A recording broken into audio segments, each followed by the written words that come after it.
Good evening. I'll call the meeting, the February 22nd, 2022 Town Plan and Zoning Commission meeting to order, get that started. Start with bills and communications, meeting minutes. May I have a motion? Commissioner Harrison. To approve. And second.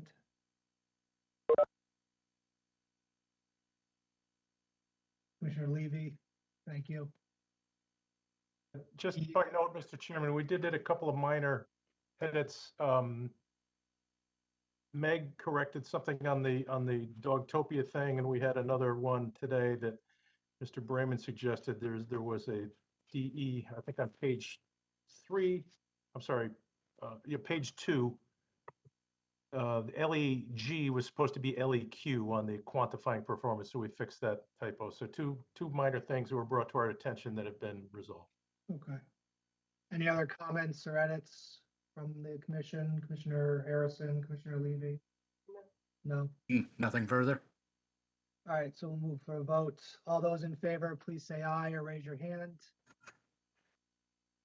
Any opposed? Abstentions? Passes unanimously. The next item I need to recuse myself for, so I will let Commissioner Brayman call. This is 4185 Black Rock Turnpike, request of Attorney Christopher Smith for facade modifications for an improved medical office building in the Design Commercial District. Mr. Webb? Yes, just before I proceed, as Mr. Noonan has recused himself, Commissioner Gordon is prepared to vote in his absence. So, very good. Thank you. The subject parcel is a 2.3 acre site on the westerly side of Black Rock Turnpike across the street from the Hi-Ho Motel. This site was formerly occupied by the Plant Factory Nursery. In October of 2015, the commission approved a zone change and a special permit application for the construction of a 2-story, 25,000 square foot medical office building. In September of 2020, the commission granted a 5-year extension of that approval, which remains valid until October of 2025. The prospective tenant at the time of the application approval did not go forward. There was a wetland appeal and there were changes in healthcare legislation, so that project did not proceed initially to construction. The property owner now has Hartford Healthcare as a prospective tenant and wishes to move forward with that approved medical office approval. The applicant has submitted revised facade treatment for Hartford Healthcare. The site plan, the landscaping plan, the building footprint and size are identical as what had been previously approved. The issue before the commission is a review of the exterior treatment. It is my opinion that the proposed modification is not substantive enough to, it's not a substantive change from the prior approval and doesn't necessarily warrant a new special permit application, but that is the question before you this evening. The applicant's narrative indicates that such a finding by the commission would permit them to move forward with the office use. As you are also likely aware, a 94-unit residential building of 6 stories was approved at over 150,000 square feet on an 8-30G application in April of last year. That approval is under appeal. The applicant has done outreach to impacted neighbors that were participated in both hearings for the medical use. In the staff report that we had sent last week, there were a bunch of emails, many from the neighbors, particularly of Greenfield Hunt up behind this project, that support moving forward with the medical proposal. And hopefully you had a chance. It came in this afternoon. I don't know, hopefully you had a chance to see it. We did get a letter from an attorney, Joel Green, on behalf of the plaintiff in the 8-30G appeal, also supporting that proposal. This is my clients. I'm quoting from Mr. Green's letter. My clients support the request by Fairfield Medical LLC that the commission find that the proposed new facade for the proposed medical office building to be built upon the subject premise is consistent with and within the scope of the previous approval. And upon confirmation from Medical LLC, Fairfield Medical, that they are proceeding, their clients will withdraw the appeal of the 8-30G. So it's an opportunity to kind of not revive, but move forward and implement that original approval for the medical office building. And so they are requesting a finding that their plan is consistent with that approval. And I'll leave it there, Mr. Chairman, subject to further questions. Thank you very much. Do I have a motion on this item? Commissioner Braun. Motion to approve? Very good. Do I have a second? There we go. Commissioner Ford. Commissioner Braun, your motion. Yeah, I have a question for Mr. Wendt and then some other follow-up questions and comments. So to clarify the legal status, the old approval of the old medical building from years ago is still valid because we gave an extension and that's still active, even though they got approval for the 8-30G in the interim, correct? So both are. Well, yes and no. The original special permit for the office building is recorded on the land records and still valid. The subsequent approval for the 8-30G application has yet to be recorded on the land records, so it's technically not activated. It's under appeal. So there are not presently two, they could proceed, but it's their intent to pursue the medical office building and abandon their 8-30G approval. So that's not been recorded on the land records. And the square footage and building height of the three applications, the first one that we approved, the medical building, is 25,000 square feet. And that remains the same. The only changing is the facade from that first one. That's correct. And what was the building height for that? I don't see it in here. I don't have the building height off the top of my head. I'd guess it's 2 stories with a flat roof, so it's somewhere in the neighborhood of 30 feet. And how does that differ from the 150,000 square foot 8-30G we just approved that's up on appeal? Oh, it's less than half. Okay, so the height is good. So then that brings me to my really kind of like my last point. I understand everybody's that was opposing it is satisfied. This is a far better scale for the area. But I am a little concerned about the appearance. It seemed as though the old medical building had a more sort of New England feel and more sort of looked like the building across the road. And I don't know, it's hard to tell from the plans. I can't look at them now because I'm on the wrong computer, but I looked at them over the weekend. It was hard to tell from the plans what is facing the Merritt Parkway and what is facing what. It looked like it was very kind of industrial looking as opposed to sort of New Englandy looking. But if it's small and not as close, maybe it doesn't matter. So that's what I'm curious. Is it possible to put something on the screen that shows what faces the Merritt? Is it closer to the Merritt than what the 8-30G was? Is it farther away? Is it possible to do more screening with taller trees just to sort of protect that way historical aspect?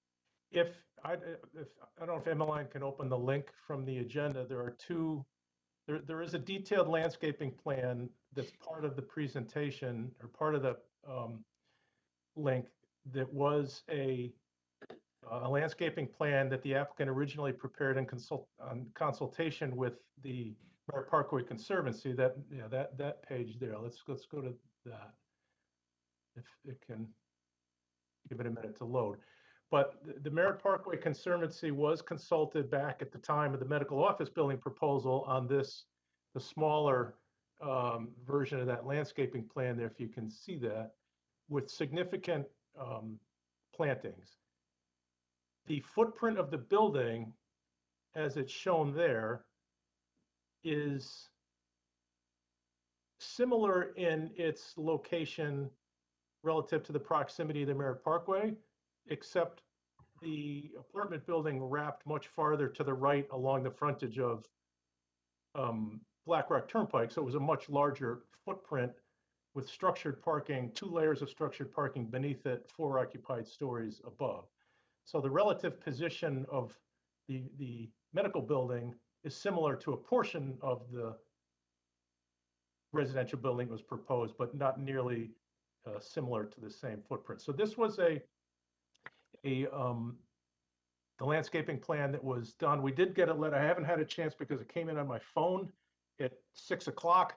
I'm not unable to forward it to you, but the Merritt Parkway Conservancy did submit a letter saying they're familiar with this and have no issues as long as they adhere to the landscaping plan that they had previously been a part of discussing with this applicant.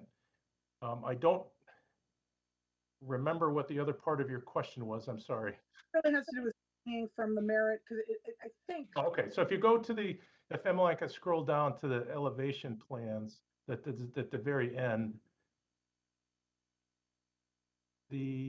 nope, down, farther down. Yeah, that one. This, yeah, if we can, that's a view. That would be a view from across the street on Black Rock Turnpike. You have gray brick. There's some stone, dark stone on the bottom, and then some metal panels. The next image below, image 20. Okay. That is kind of a view from the corner. You can see the on-ramp. The driveway in the foreground is the southbound on-ramp to the Merritt Parkway, Black Rock Turn. They've removed the landscaping just so you can see the building. But if you go back to the landscaping plan, that hillside will be landscaped in accordance with this plan, but they didn't put the landscaping in here because you wouldn't be able to see the building effectively from that. about it looks like it's wide open, but I see now there will be some trees there. How far can we go if we go with this and not require any further permits? But are we allowed to go in terms of to add more to screen it and have it not be additional permitting activity? In other words, can we approve it with more conditions of approval, or can we don't need another application, but we would like you to do this X, Y, or Z? Well, to a point. I mean, they do have a landscaping plan that was supported by the Merritt Parkway Conservancy, which is intended to largely screen the impact of this, which was one of their main concerns, to screen the view from the Merritt Parkway. Beyond that, they have an approval in hand, and they're really just simply looking for a finding that their revision doesn't is consistent with the plan in hand. But that's up to you. Thank you. Commissioner Ford. Kathy kind of got to my points. Well, I guess one more. Is will this resolve the appeal in the 8-30G? Yes, if they go forward and implement this permit, then yes, it would resolve that litigation. Nothing further. Thank you. I think that was described in Attorney Joel Green's letter on behalf of the plaintiffs in the 8-30G application, in the 8-30G appeal. So good question. Any further comments, other commissioners? Commissioner Harrison. Yeah, thank you. I just wanted to verify to Mr. Wentz. So you mentioned a letter from the Merritt Parkway Conservancy, and they seem to be in agreement with this project. Is that what I'm hearing? I will, to the extent that I can open this on my phone and read it to you, I will. It's a short letter. That's a good idea, because that may allay some of the concerns that have been raised. Yeah, I just know they had considerable input on the last one, certainly. Yep, the Merritt Parkway Conservancy is a private nonprofit organization, et cetera, et cetera. The site plan approved in 2015 included a carefully considered rigorous landscaping plan shown as Exhibit D/SP 1.0 planting and site lighting plan dated 2/24/15. The Conservancy respectfully requests that any approval made tonight include no modifications to this planting plan and assurance that it will be executed in order to preserve the Parkway's character. Very good. Thank you. So I read that to mean no objection as long as they implement the agreed upon landscaping plan. Yeah, I would just add, I mean, I personally, I know this is all subjective. I don't find the design that in line with our New England charm, if you will. It's kind of industrial looking. But it is what it is. Would have been nice to see more creativity with the design, but It is what it is. Other commissioners?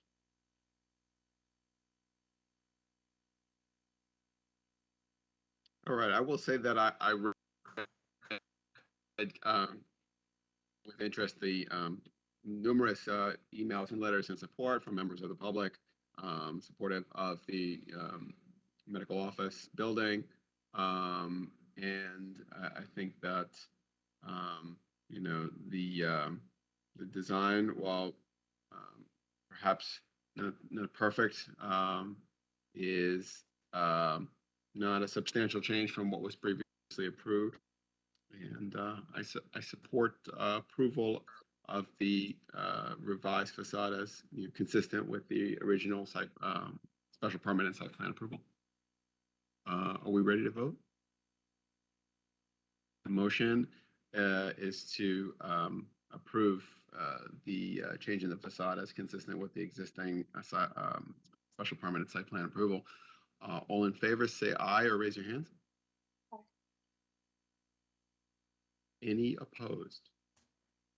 Any abstentions? Item passes unanimously. Thank you.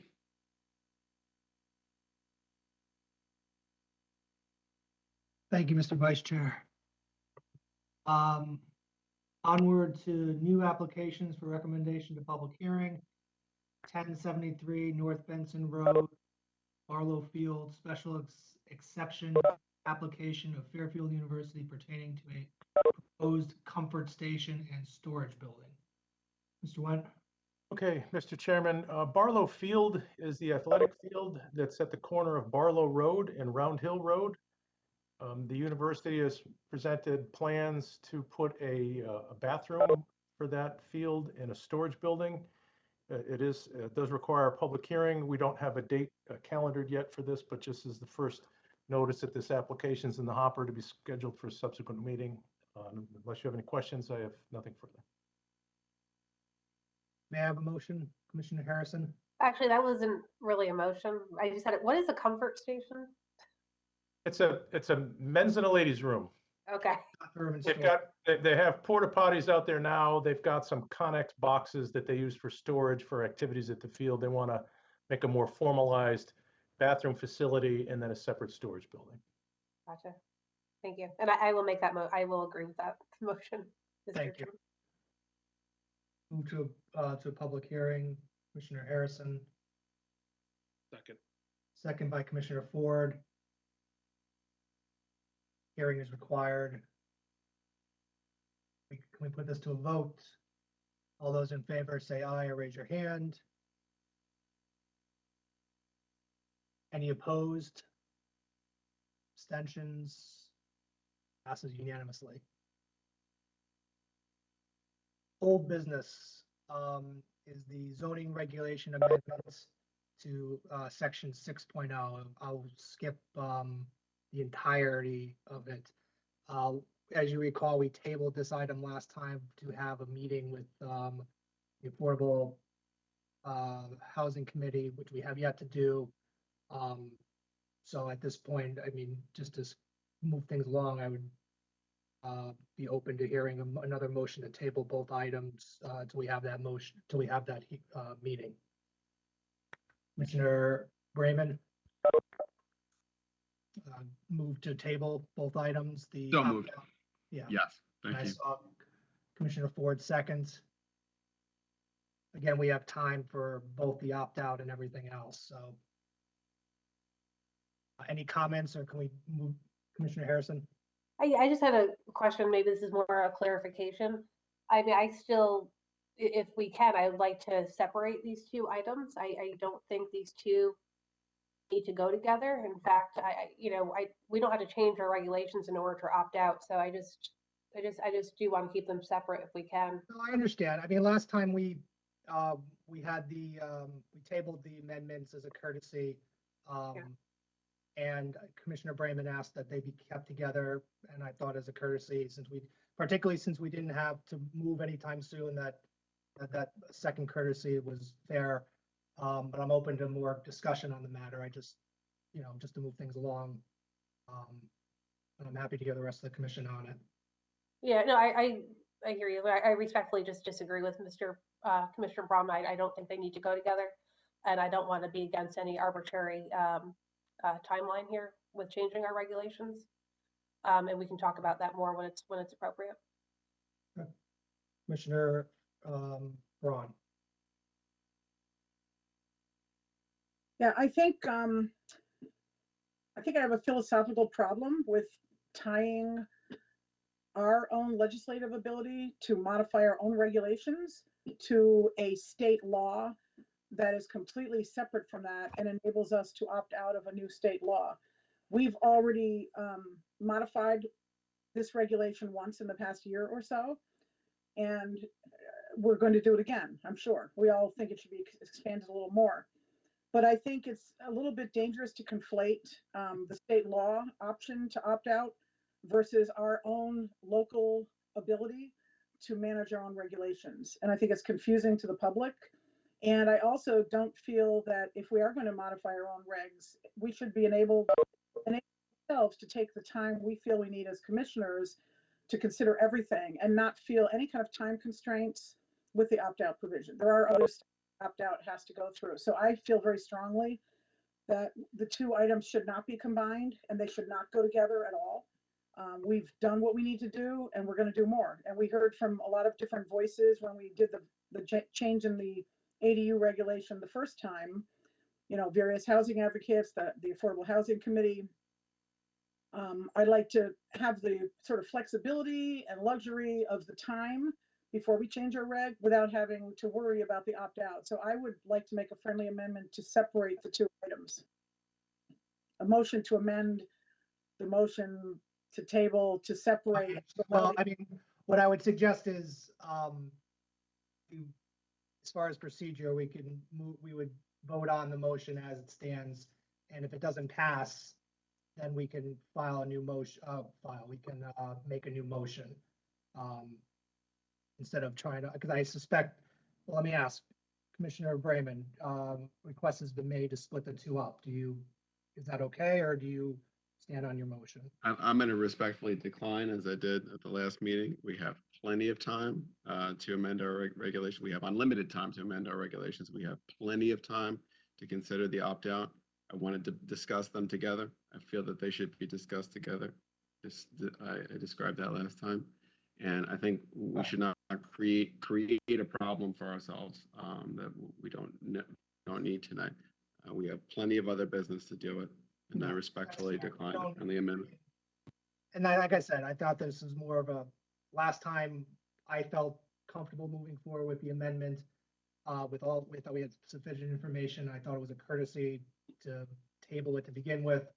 And again, I don't think there was anything more than a courtesy for Commissioner Brayman for his support in tabling it in general.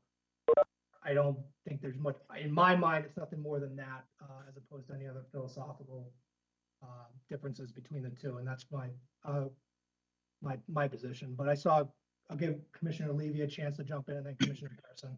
Yeah, I think just procedurally, we're tabling both of them. At such time as they next appear on the calendar, we can decide on one, the other, or table either one of them at that point. So I think it's moot at this point. I mean, we'll be meeting with the Affordable Housing Committee next month too. That's my only thought. Commissioner Harrison, you're up. Yeah, thank you. And again, I don't obviously want to belabor this too much, but who are we exactly giving a courtesy to? I just want to be clear on that. You know, again, we don't have to change our regs to opt out. No one is asking us to change our regulations. And I just, again, don't want to bind ourselves to a timeline. But who are we giving a courtesy to? Well, first it was again to the people who wanted to meet with the commissioners, who wanted to meet with the Affordable Housing Committee. And then Commissioner Brayman asked that it be done in total. And I think he had support as well from Commissioner Levy. Just that's, I mean, to anybody else as well. I mean, like I said, we're just, you know, I'll belabor the point again. I don't think there's any major reason to split them up, especially because we have the time. I'd be happy to move forward with both, one or the other or whatever. But, you know, normally for these things, in the past, if people ask for more time, we normally have given it when we were able to. So that's my position. Thank you. So the motion is to table the entirety of the item, the opt-out and the regulations. Can we put this to a vote? All those in favor say aye or raise your hand. I see 5, Commissioner Levy, Ford, Francis, and Brayman. All those opposed? Commissioner Braun and Harrison. 7, so no abstentions. Motion to table passes 5-2. On to zoning compliances. 1215 Post Road, zoning compliance application of Recreational Dental Group to establish a medical office in a portion of an existing building, the Center Design District. Mr. Wendt? Okay, Mr. Chairman, I'm sorry, but just to back up 1 second. Oh, sure. I did just to recap, I did send an email today. The Affordable Housing Commission joint meeting is scheduled for 7 p.m. on March the 14th. Some of you saw that email, the question, and I'm not asking you to answer now. I'm just a plug, but as to whether you're comfortable doing that meeting in person. But again, it's calendared for the 14th, Monday the 14th at 7. So this matter, Mr. Chairman, 1215 Post Road is a conversion of approximately 1,000 square feet of former retail space to medical use, again, in the Brick Walk complex. This proposed change does require 2 more parking spaces than the retail use that preceded it. There is a detailed parking tabulation in the package that at the end of the day, the 2 available spaces are within the parking inventory. And therefore, it is my opinion that this application is compliant with the regulations. Thank you, Mr. Wendt. May I have a motion on this item?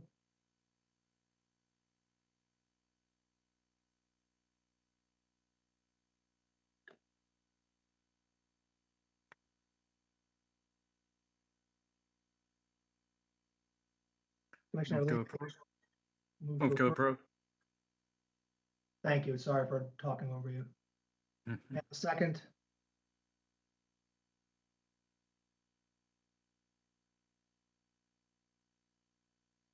Thank you, Commissioner Harrison. Commissioner Levy? It's consistent with our regulations. There's adequate parking. I think we should approve it. Commissioner Harrison?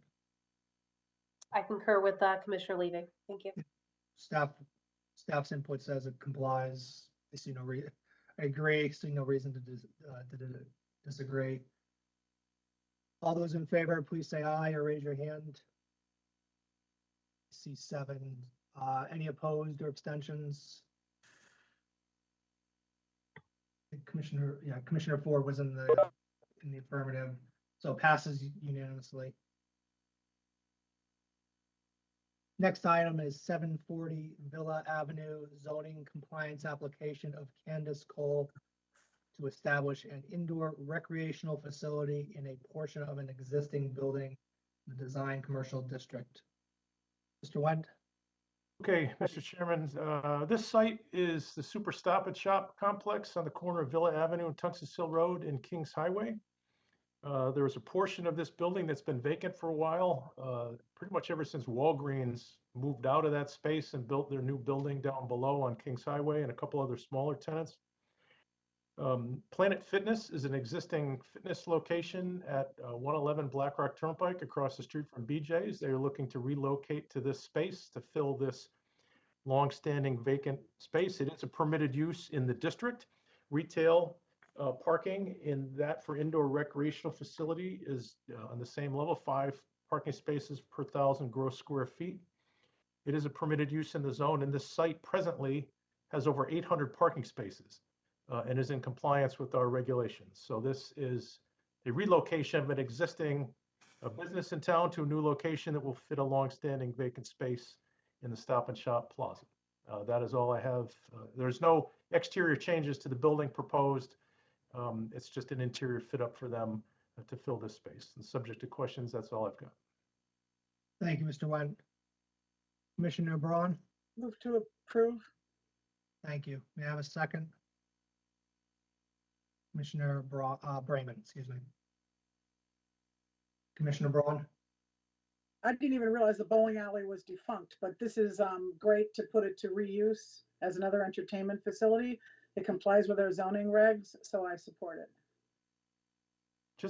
Just to be clear, the bowling alley still the bowling alley's down below. If you're familiar with this site, it's a two-tiered site. So the bowling alley is still there. This is up above Okay, on the upper level. So everything, basically, if you're in the parking lot looking at Super Stop and Shop, everything to the left-hand L. The bowling alley is down below that level on the lower level. So thank you. I don't think I changed anything, right, Commissioner Braun? Yeah. Commissioner Brayman? Nothing further. Any other member of the commission? Complies with our regulations. Let's put it to a vote.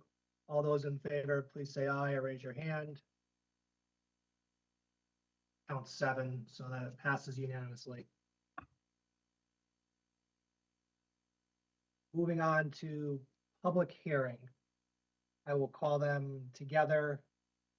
The zoning regulation amendment, application of Sacred Heart University to amend section 5.2.5 of the zoning regulations, and 175 Jefferson Street special exception application of Sacred Heart University pertaining to the construction of additional student housing in the R3 zone, both continued from our February 8th meeting.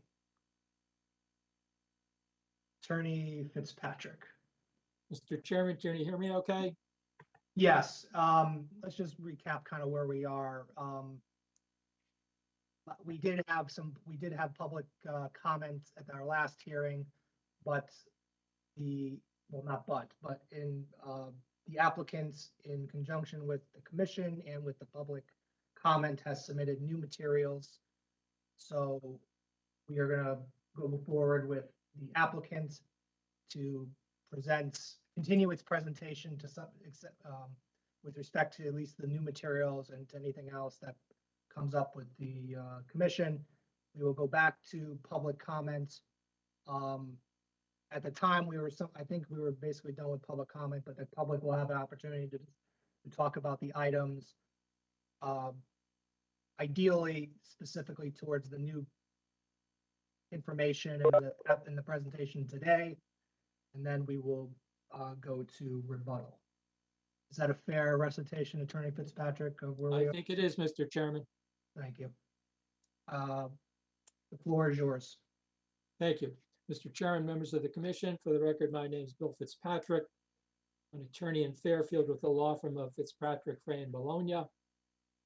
I'm here tonight representing Sacred Heart University to basically fall into line with what the chairman outlined. My intention is that this rebuttal will consist of testimony from 2 of the experts the commission heard from at the last meeting to address material that was submitted to the commission since the first hearing, as well as the introduction of a university representative to discuss issues that arose in the first meeting. And then I would anticipate questions from the commission or the public with respect to the new material and testimony. Then I will outline, for the benefit of the commission, the legal tests for the 2 applications, as well as the reasons why we believe these applications should be approved.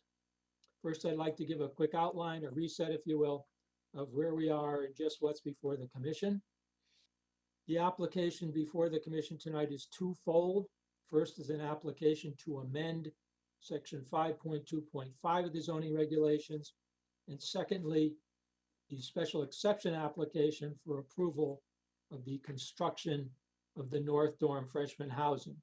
The proposed text amendment permits an increase in permitted lot coverage and permitted total floor area for a university use in the R3 zone. Specifically, the proposed increase in coverage is from 15% to 20%, and the proposed increase in total floor area is from 30% to 40%. The companion application before the commission tonight is a special exception application for the North Dorm.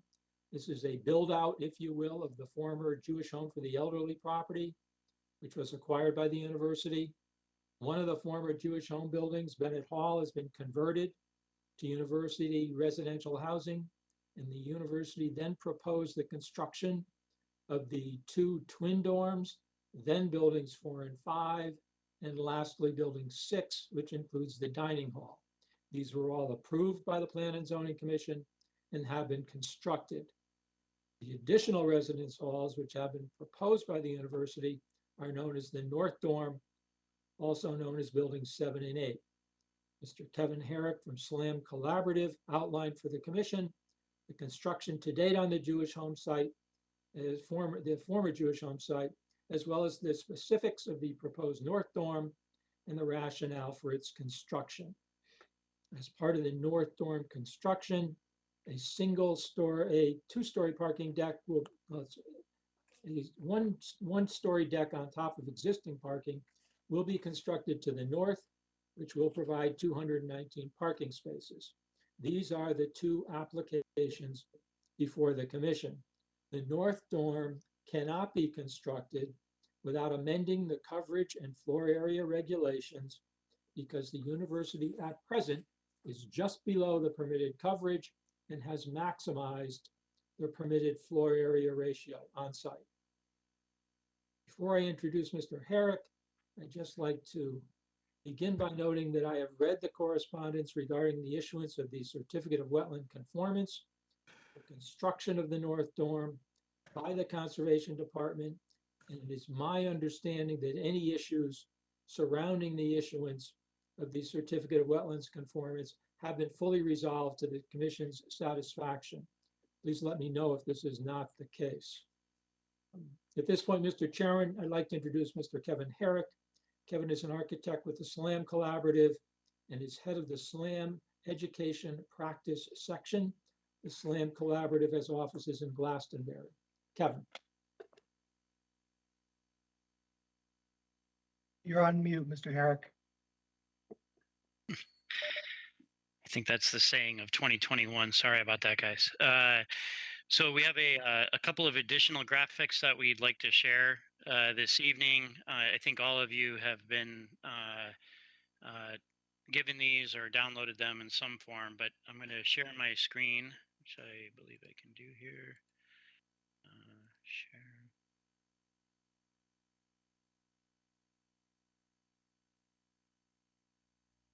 We have three documents here to share. The first one, I'll zoom in on this so we can make some sense out of it. But essentially, this is a photometric report on the lighting on the site. And so if I zoom in here, you can see the 2 buildings left and right, and the parking deck, the single parking deck that Attorney Fitzpatrick mentioned.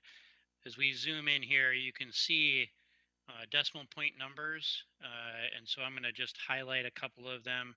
All of these being zeros represent 0-foot candles spilling out beyond that point. Generally speaking, we want to keep somewhere around a 0.2 to 4-foot candle level on the parking deck for safety. We actually also want to shield light spill from into the dorm rooms themselves. The parking deck is about 160 feet from the road, so we're stopping the light spill at that point, 160 feet from Jefferson. It's about another 70 feet to the buildings themselves. So I think with that explanation, I hope everybody understands. I'm not sure how you were able to print it out or if you were able to zoom in on it, but you can see never do the numbers, the positive numbers, go beyond the parking deck as I move around. Okay. The next graphic that I'm going to share with you, there was some discussion last week on the what it would look like, what the 2 buildings would look like, and the parking deck would look like from Jefferson.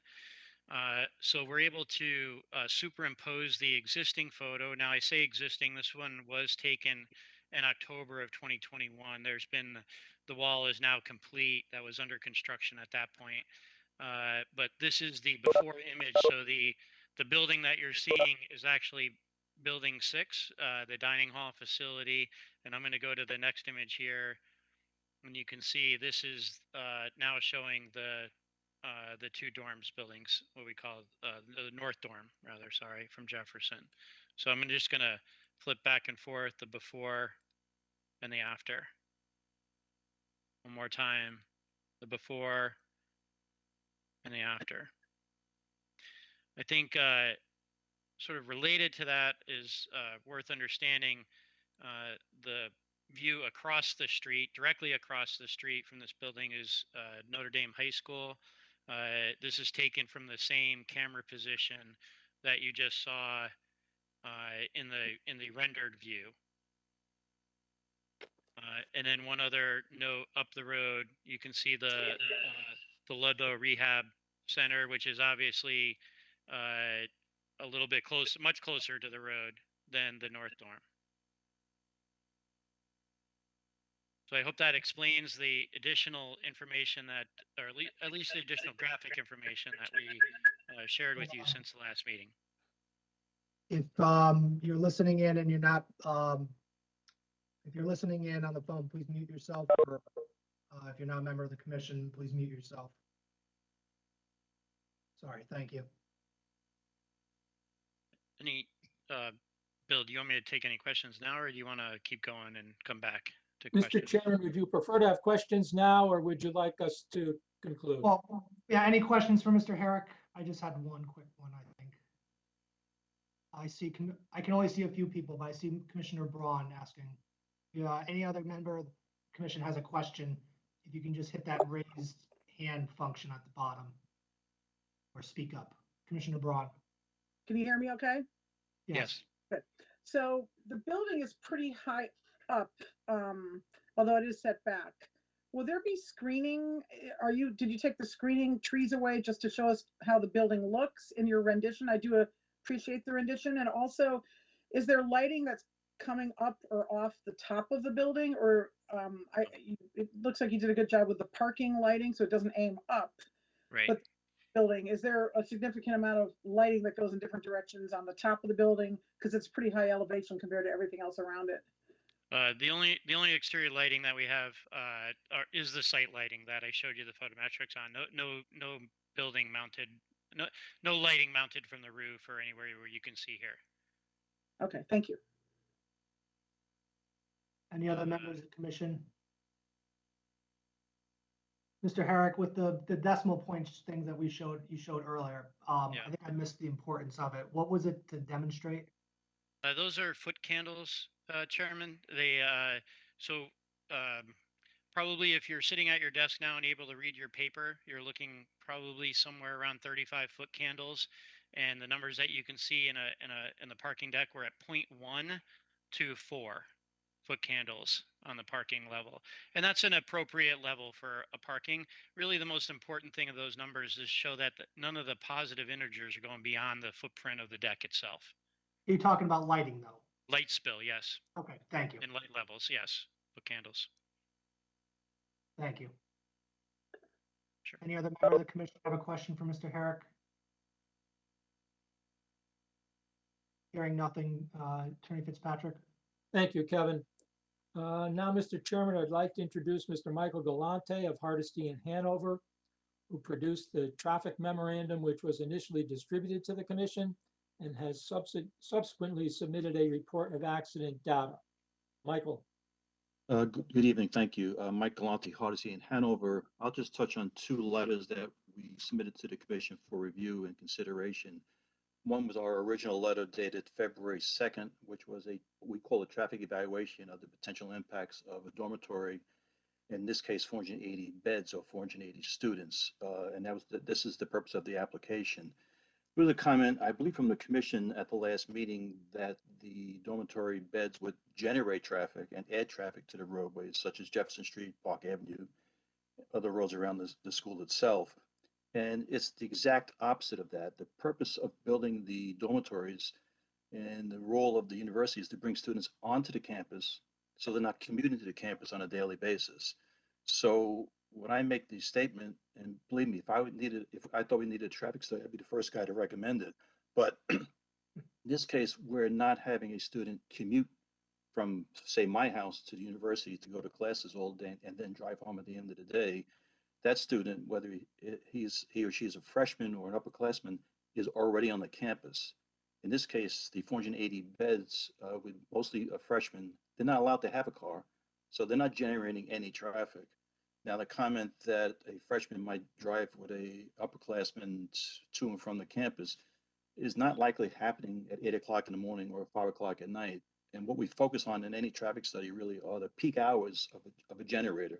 In this case, it's the university, and it happens to overlap with commuter traffic on the roads itself. Keep in mind, the dormitories and the other ones that were described a few minutes ago replace a nursing home, which was 430,000 square feet of space, and we actually did traffic counts back then. That generated 250 trips during a peak hour. That was actually the afternoon peak hour. So not that that traffic was eliminated from the area. That home is on Park Avenue to the south in Bridgeport, but from Jefferson Street along the site frontage, that traffic has essentially been removed. And we strongly believe, and we feel we're correct, and the town has agreed in the past, as well as Conduct, that dormitories are not generating any new traffic to area roads. So that's why we did a traffic evaluation letter that basically says that. The second comment was from, I believe, a resident at the last meeting, which was in reference to a high number of accidents along Jefferson Street, generally in the vicinity of the dormitory site frontage. We collected and obtained accident data from the Fairfield Police Department for a period from 2019, and this is in a letter, by the way, dated February 16th, last week. A 3-year period between 2019 and 2021. That's the data that's available, and typically in any accident analysis followed by the state or the town, we look at a 3-year period. The section of road we obtained the data for on Jefferson Street is a half-mile section, Weeping Willow Drive to the west, and about the intersection with Park Avenue to the east. It includes obviously driveways, whether it's the university, the high school, or the other nursing home that's across the way. There were 8 reported accidents during a 3-year period. That's about 2.67 accidents per year in a half-mile section of road. That is not a high accident rate that we raises to the level of there should be some further studies or there's an actual accident history problem out there. If you look at the accident data, 1 of the 8 accidents involved injuries. The others were just, fortunately, just property damage. There is no real pattern to the accidents saying there's a problem with a specific driveway or a sight line or a curve in the road or anything. It was a variety. One of the accidents actually was with I believe, a deer. So in essence, what the letter says in my summary and the accident report, the accident summary attached to it is that I don't believe there's an accident, a high rate of accident conditions along Jefferson Street as suggested by the resident at the last meeting. And this information was provided for the commission to consider. And I can answer questions now or later. Thank you. Any members of the commission, questions for Mr. Galante, Commissioner Harrison? You're on mute, I think. Every time. Thank you. Thank you, Mr. Galante. And maybe this question is more appropriate for the attorney, but just to allay any concerns about parking and traffic, are there going to be, notwithstanding when students have to move in, are there going to be any barriers in place to kind of discourage any cars coming into the area? I mean, the reality is kids have cars. That does happen. I know. Are you referring to access drives from the university to Jefferson Street? Yeah, I mean, kids come in, they drop kids off, they drop their friends off. I mean, the reality is there'll be cars coming in and out. Well, Will there be anything to discourage that? Is the question. I'll let the university discuss that a little bit further, but keep in mind it's a gate-controlled driveway from Jefferson Street, as is the main driveway from Park Avenue. So not anyone can drive into the campus. That's but the if you Wesley pass or drive. something, you can, right? Or I assume they have to check in at the gate and ask permission basically to get on campus. They just can't drive, go on the campus just to drive around, see how it looks and drive out. They have to have a reason to be on campus. But so in addition to the gate, well, I guess, will there be anything additional to the gate to really discourage additional traffic or? Well, the only traffic coming in and out of the university is university-related traffic. Okay. If it's upperclassmen or staff, they may come in and out of one of the driveways serving the main campus. I'm not sure. The only type of traffic we want to discourage is someone that's not related to the campus in any way, such as me just driving around on a Saturday afternoon, for example. Right. Okay. All right. I There's welcome also any se- thoughts there's from the also university too. security. I'm sorry. No, if anyone from the university wants to chime in too, I would be interested in just hearing your thoughts. Maybe later on. I'm not sure. Okay. Thank you. Thank you. Any members of the commission have questions for Mr. Galante? Attorney Fitzpatrick? Thank you, Michael. At this point, Mr. Chairman, I'd like to introduce Mr. Jim Barcanero, the University Senior Vice President for Enrollment, Student Affairs, and Athletics, to outline the university student population growth, as well as projected future enrollment, additional plans for the West Campus, and the importance of student residential housing on campus. Jim. Thank you, Bill. Good to be here tonight with everyone. Thank you. It's my 33rd year, so I've done this a few times, but I'll admit not so much recently. We've done really, really well as an institution, as I think most of you know. Our enrollment has been terrific. Our student body has been qualitatively excellent.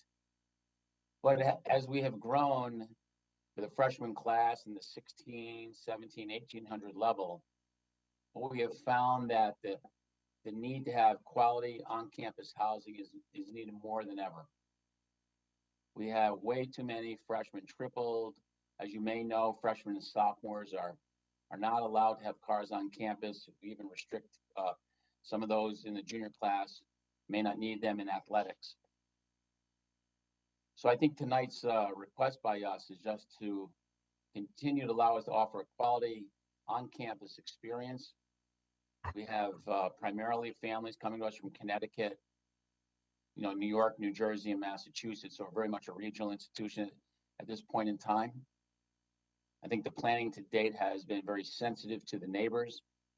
Certainly the campus across the street at GE, down the road at GE, not across the street, of course, contributes to our growth and qualitative focus. So I'm not sure what more I can add at this second, but I'm more than happy to answer any questions you might have. By the way, hello, Alexis. Haven't seen you in a while. I want to say hi. I had a few questions, but any members of the commission have questions? I'll just jump in. At the last hearing, I had asked if there was any indication of where Sacred Heart saw a student population 10 years from now, 5 years from now, whatever metrics or whatever information can be provided. Do you have any information to that respect? Sure, this is Jim again. So we're at 6,100 full-time undergraduate students. When I add the part-time undergrad and grad, we're just shy of 10,000. Almost all of them, many of them are online on the graduate level, many are international. We're the second largest Catholic university in New England right now, Boston College being number one, we're number two. Qualitatively, we're at the level of BC, Providence, Holy Cross, and of course our neighbor, Fairfield. I suspect that over the course of the next 10 years, we can be between 6,200, 6,300, maybe 6,500. I think at this stage of the game, the qualitative excellence is actually becoming more important because I think we've quantitatively know what we need. But if we were to grow, again, not knowing what the future might hold, down the street, on the main campus, which is our primary focus for freshmen and sophomores, we are where we need to be with the addition of this request that we have for this additional housing. I'm not comfortable with all the tripling that we have. I think that it's unfortunate. It happened due to our growth in the recent years. The parents are paying, as you can imagine, room board and tuition at a level that requires quality, both inside the classroom, but outside the classroom. So 10 years out, that's a real tough question in today's world, 10 years out. I can say 5 years out, we should be somewhere the 61 to 63, 6,400 overall population. On the residential side, another 300, 400 maybe at that stage of the game. But there's certainly nothing to the degree that maybe most of the residents in Fairfield would have expected of us the past 10 to 20 years. The last public hearing, Attorney Fitzpatrick presented Sacred Heart's master plan. This residents 2 other facilities and then 3 other residential facilities. Is it fair to infer that the master plan was that just limited to the main campus, or is that Sacred Heart in total, including, you call it the West Campus, I believe, right? The GE campus.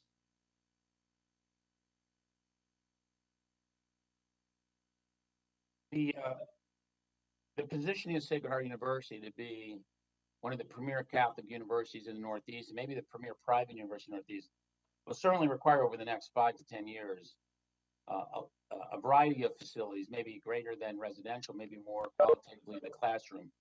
I think the GE campus, or the West Campus as we call it, provides this opportunity that I'm not sure is as clear as maybe you as a council will provide us over time. You're well aware of, and we're very thankful for the permission you provided us for the hockey arena, which I'm intimately involved with. And even that arena projects us to another level of quality as a school. I do know that back to the main campus, the request for this evening is simply to position us in terms of providing, I'm sorry to be redundant here, but provides us with a qualitative experience for all those freshmen and their sophomores. But back to the West Campus, we would like to have a few athletic additions over the course of time. I oversee athletics. We're a very vibrant Division I program with 34 teams. And have some additional space, as you may be well aware, we're a little tight on the main campus. I think there may be some additional classroom experiences that we need, but most of it is within already those 2 main buildings, but time will tell whether more is needed. In the past, let me stop right now and let you react to my comments. In the past, because I just focus on the West Campus, let me start with this. In the with this master plan that was provided to us for 10 years, does that include, do you expect to have residential facilities in the West Campus in 10 years, with this master plan?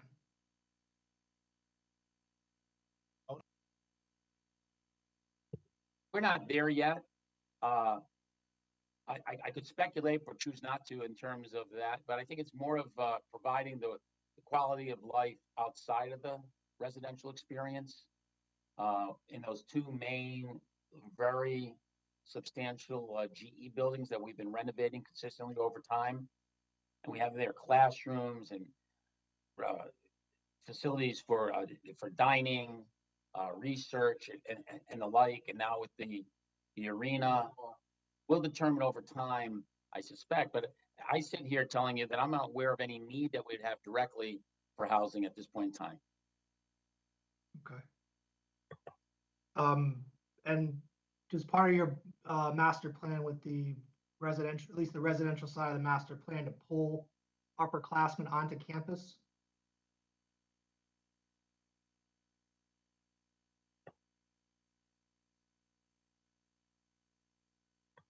I will admit that the number of the upper class students across the street on Park Avenue, which is in the northern end of Bridgeport, has become a better experience than I would have thought.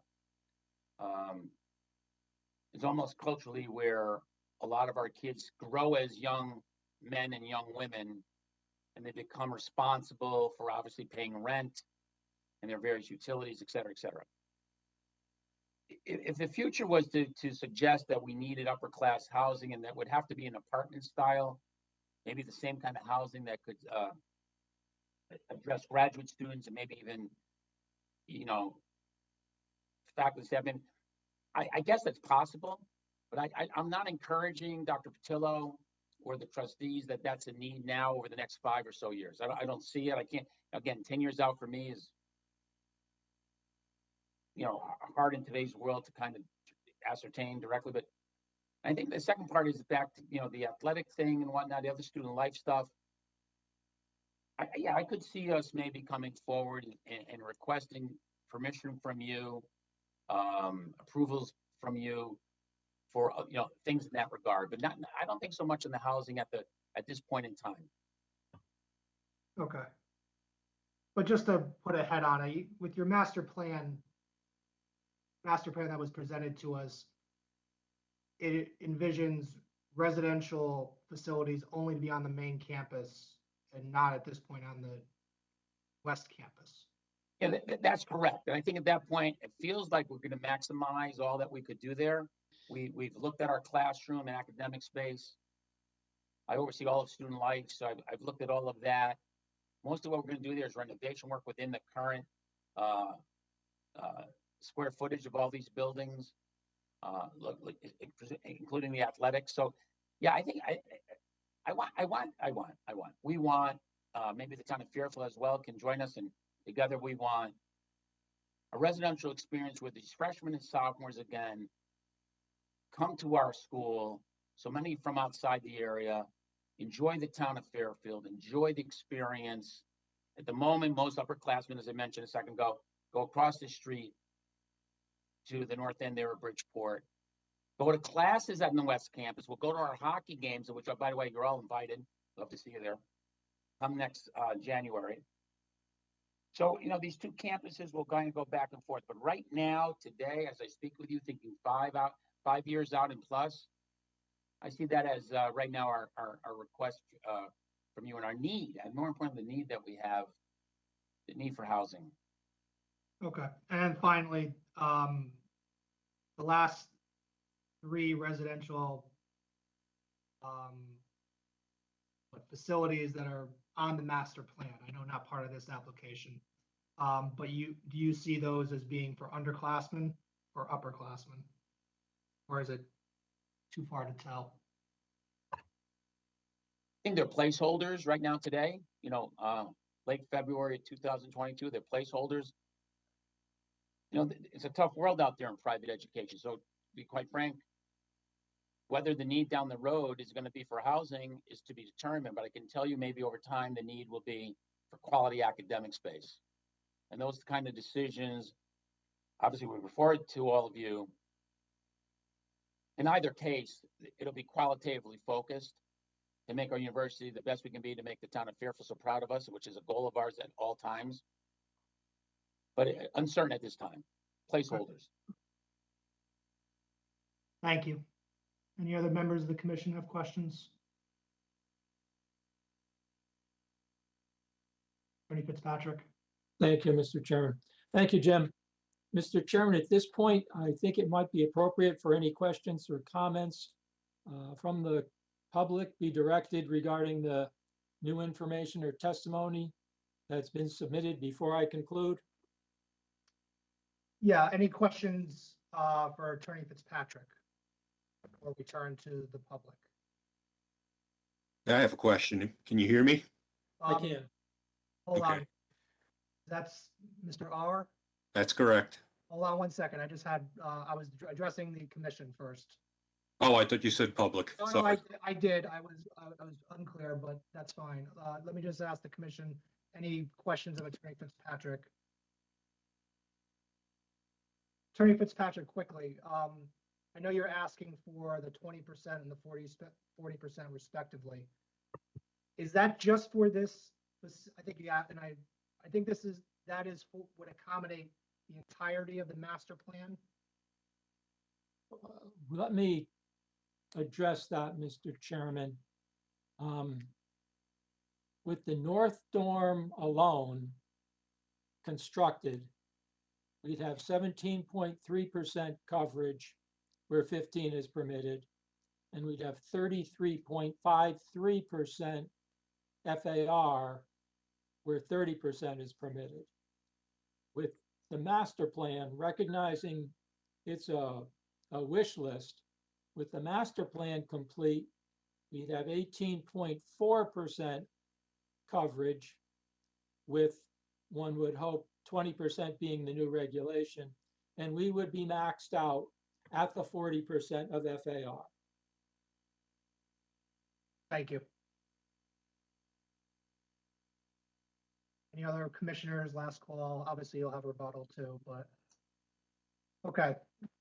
We'll turn to the public and Mr. Auer. Nobody is, I apologize if I mispronounced it. Nobody's signed up. We So- do have one person Oh. who signed up, Why Bethel don't you see Rooney. her? Did she just sign up to you directly? Yes, she did. Yep. Oh, okay, that explains it then. Then why don't we start with her? Since she signed up, Mr. Auer, you'll be seconded. Okay, That's fair. so Miss Can Rooney. you hear me? Yes, we can.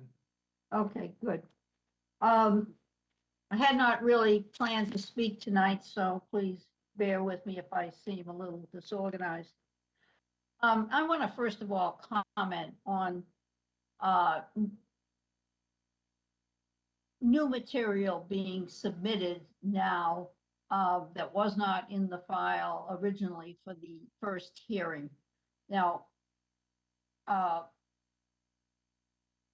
yeah, apparently it's acceptable to accept new material. However, I have looked on the TPZ website several times, including this morning, and I did not come across any of this new material.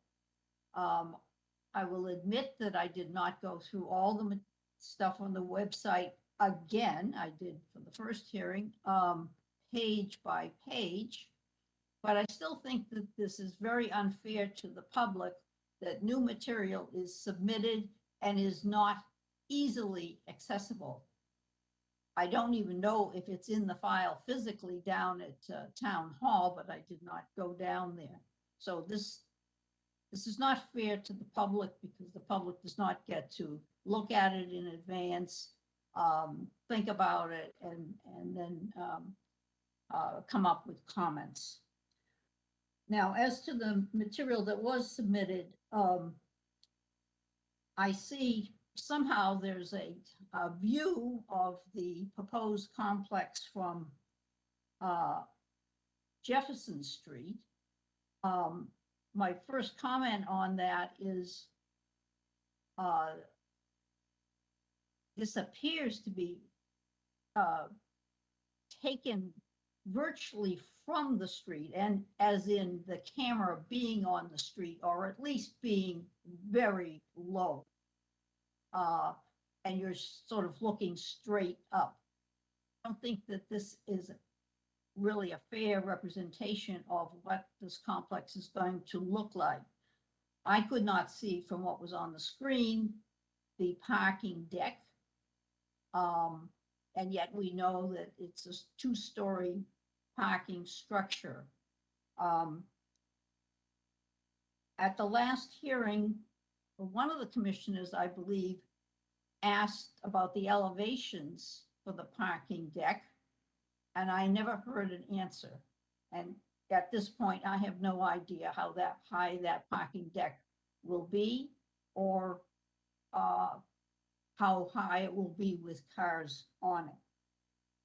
I did notice that on the depiction that the applicant presented tonight, there still is no landscaping on the Jefferson Street side.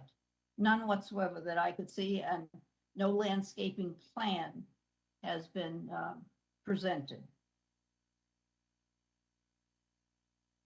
Okay. Again, with regard to the traffic, the witness referenced a second letter being submitted. I have not seen it. I have not read it. I do not know whether it's on the website, but I didn't find it there. I still think that a traffic report should definitely be required for a project of this size.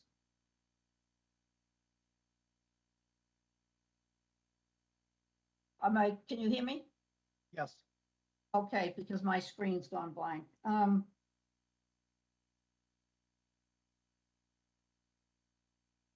My first objection is completely to the requested zoning amendment. Sacred Heart is asking for an increase in lot and floor coverage, which would benefit Sacred Heart and Sacred Heart only. And I think the commission has to keep in mind that Sacred Heart already is allowed to exclude parking structures from its calculations of lot and floor coverage. I don't think it should have that advantage, but it does, and it exists now. So to ask for even more lot and floor coverage than the rest of the R3 district is allowed, I think, is unwarranted. Sacred Heart on its website boasts that it has more than 300 acres of land. And I think if it needs to build more buildings than the 15 and 30% coverage would allow, then it certainly has other places where it can build it.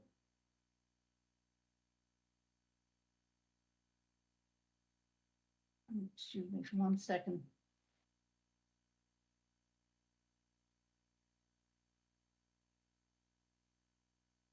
And I am also concerned that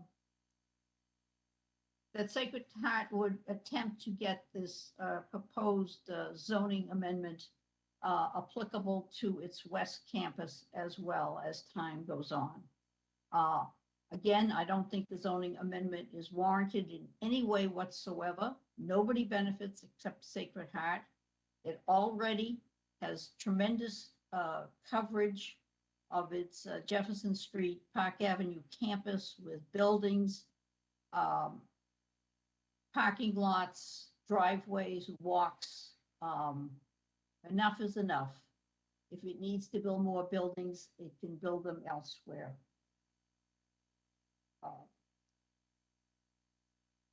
Thank you. Thank you, Ms. Rooney. Mr. Auer? Hi, can you hear me? Yes. Okay.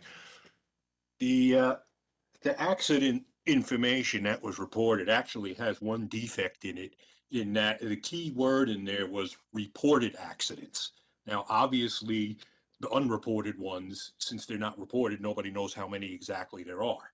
But there are more, I can say, and I admit I haven't counted them, there's been more than 8 in the past 3 years. Now, obviously, that being the case, they obviously were not all reported as such.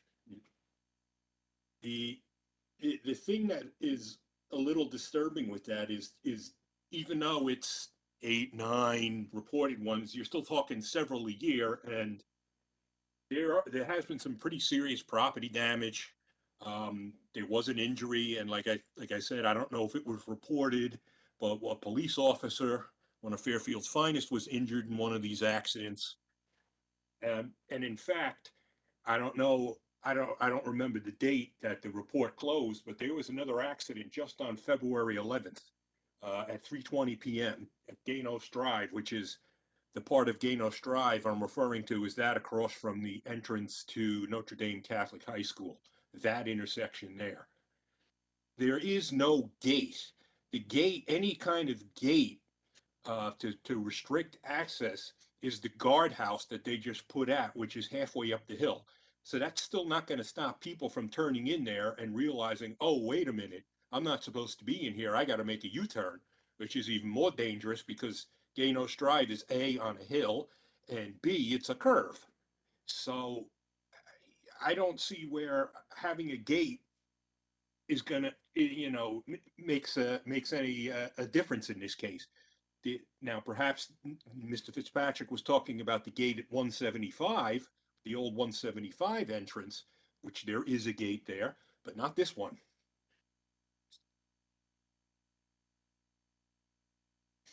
Now, with regard to the picture of the graphic, which was nice, by the way, you should take it from my perspective. You want to get a more on Jefferson Street, take it in front of my house, which is 288, looking diagonally up at where, it would be to the southeast, where they're going to put the parking deck and the dormitory building.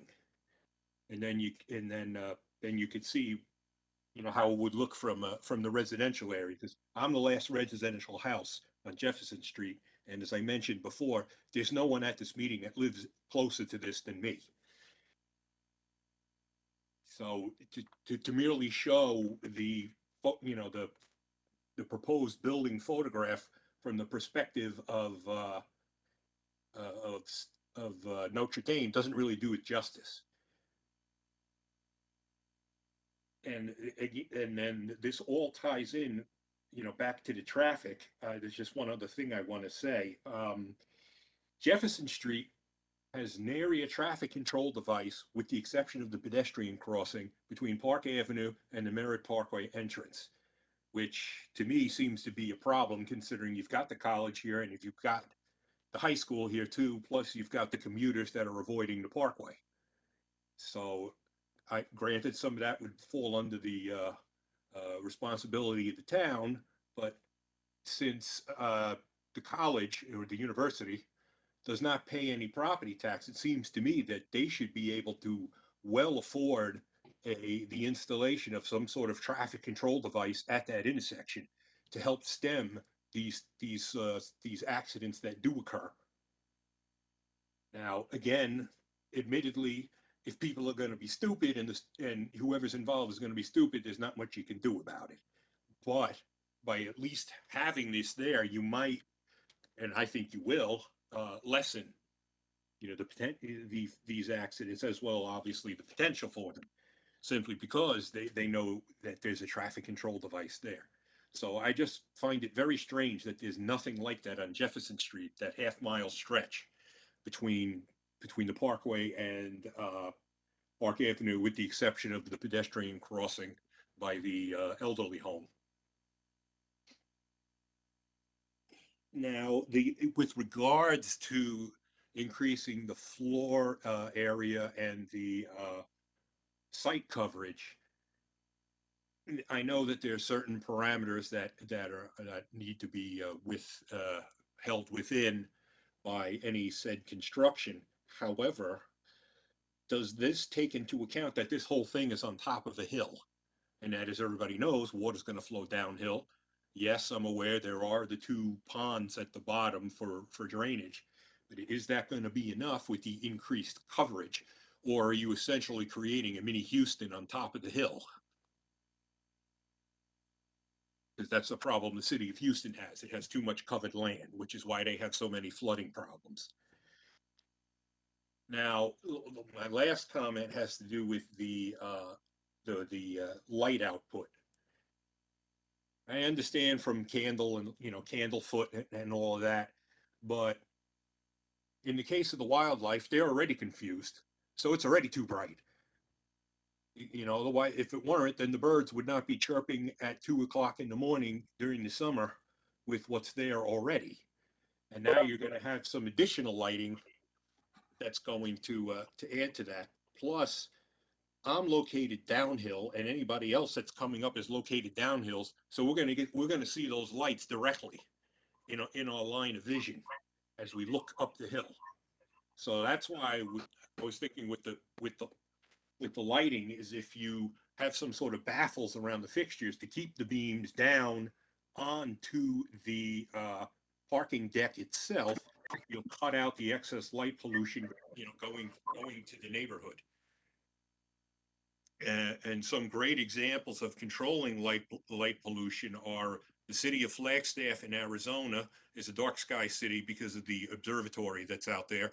And the town of Harmony in Florida is another community that's progressive when it comes to addressing light pollution. So that may be something you may want to consider to look at. So that's all I had. Thank you very much. Thank you, Mr. Hauer. I saw Mr. Knapp's virtual hand come up before Mr. Weiss. So, Mr. Knapp. Thank you. Let me unmute here. I wanted to talk about water and have a couple of comments about traffic and zoning. Can you all hear me? Yes. Okay. I've kind of been the water guy, and I very much appreciated, but as Beth Rooney pointed out, was not happy with the timing of it. I've gone through all 50 pages of that document, learned a lot, but still have some questions. And one of the questions also relates to the traffic situation. We have an existing problem with water. That our neighborhood has been flooded out a number of times before any of this has happened. And my driveway has taken the place of the river. That's where the easement goes across and all of that.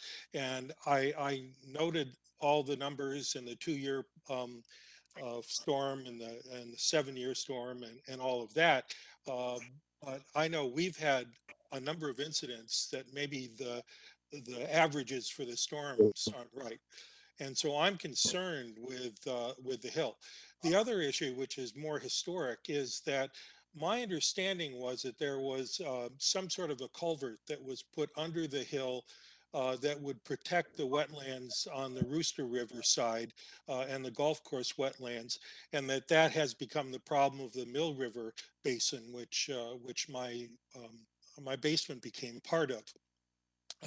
I've had to have my roof replaced. I put an addition on basically to keep my house up. I was going to sue Sacred Heart. I was told I can't by a lawyer, that it wasn't them that approved the whatever's there and the catchment basin that was put in place. And they said you need to sue the people that did the catchment basin. This, as I said, is history. It's not about what's going on now. But as I read through all the plans about the ponds and the way to try to control the water, my concern is quite high. It turned out the people that built that catchment basin were named Casper Associates, and I considered suing them, except they were in jail and they had gone bankrupt. The university said, well, town planning and zoning approved all of this. It's on them, not on the Sacred Heart people. Well, I don't care who it is, but I know I've been a victim of this, and I've never received a penny for it. And it's very recent. I mean, just when Tropical Storm Ida came in, it took my driveway with it. It flooded my neighbors across the street. It took a bunch of stuff out of the first floor of my neighbor to the left. And the town came up, the town engineer, whose name I forget, said, we've got 100 neighborhoods that have problems. And he said, but this is about as bad as I've seen. He sent a truck up that put the part of the driveway that was blocking the street back up in the bottom of my driveway. He actually sent some people back some weeks later, and they threw some gravel down. But I've heard nothing about having actual driveway replaced. And well, it takes funds from FEMA and stuff like that. So anyway, that's where I'm sitting. I'm a neighbor here, Sacred Heart. I'm a PhD economist, University of California, Santa Barbara, Cornell undergraduate. I'm very pro-education. I'm impressed with what Sacred Heart has done with the qualitative part, which I think they're very right to point out of the college experience. But we've got this quantitative situation. Beth is right. Why should Sacred Heart be treated differently than the neighborhood? I agree with several things that Scott said. And what he didn't bring up again is that the ideas of not having sidewalks along Jefferson Street when you're increasing the population and when you have the two disconnected campuses, another pre-existing problem is we can't get out of our street various times of the day with buses going back and forth and with traffic for various other reasons. So that's not the problem of the commission, but it's part of the background for the relationship we have with the university. We also, as I think Beth pointed out, that we're not happy that we lost the biggest taxpayer in town, and Sacred Heart is getting to ride on that. Thank them for what they're doing and all, but still, Fairfield, as again, this is Beth Arumi's comment, but they may be doing a lot for Fairfield, but Fairfield, in our mind, has done a lot for them. And so I'm concerned about water, I'm concerned about traffic, I'm concerned about the fairness of the zoning, and I'm also concerned about information arriving a day or so before a meeting, and then things being added to that, which were direct answers to questions that could have been handled with a mailing. Thank you very much. I appreciate what the committee does, and I understand that there is a lot of very valid concern about wetlands. But as I said in a note last year, that protecting the wetlands is fine, but not at the expense of private property. Thank you. Mr. Knapp, what's your address for the record? My address is 124 Weeping Willow Lane. Thank you. My house was built in 1808, and it's been around a very long time, but this is the worst times that it's had. Thank you. Mr. Weiss. Mr. Weiss?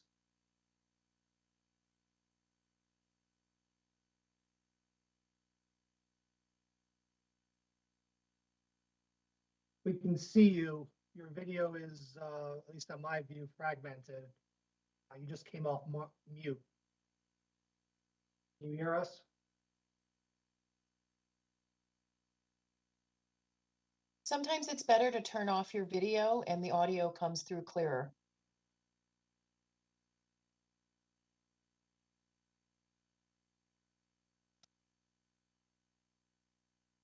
Can you hear us, Mr. Weiss? Assume so, since you turned off your video advice.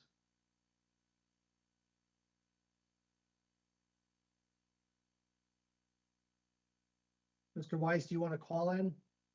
Mr. Chairman, while we're waiting for Mr. Weiss, if I may, Mr. Chairman, Jim Wendt, I just want to, I don't wish to be argumentative, but I just want to point out that all of the materials that were submitted subsequent to the last meeting in response to questions that were raised are posted on our website. I'm sorry that Mrs. Rooney had difficulty finding them, but as evidenced, I sent you the links to all of that material in an email last week. So I just wanted to, I'm sorry if they had trouble finding them, but all the material that was reviewed tonight was posted last week on our website. So I just wanted to make that clear for the record. I thank you. I was going to make a comment as well that they were posted in the regular course in the website in the regular course. So to that end, while Mr. Weiss is there, the commission, myself, and the staff felt that this was the way to handle it. We had asked, the commission and the public had asked for additional information from the applicant, who did provide that information. And we did it in such a way that we provided that information before this continued hearing, and did so not in the applicant's rebuttal, where the public could not again comment on it. Did it in a fashion that's allowed them not just to review it, but to actually comment on it. Other past instances,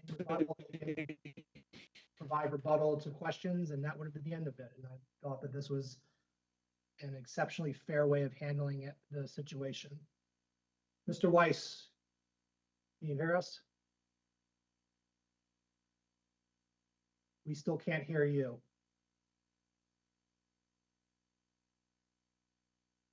Mr. Weiss, I would recommend you call in. It just might be a little, frankly, easier and direct. On the agenda up on top is the call-in instructions.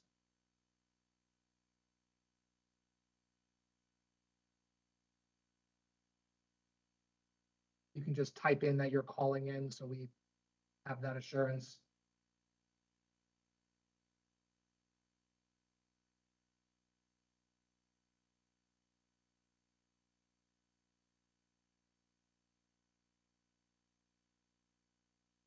Attorney Fitzpatrick, we'll wait for Mr. Weiss, but I suspect in your rebuttal, it's going to be,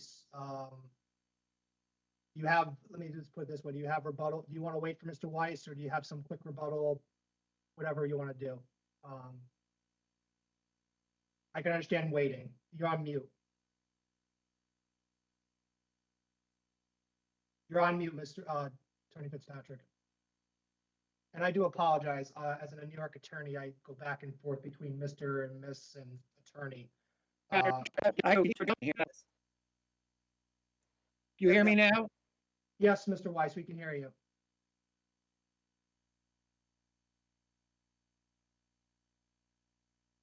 Could hear you.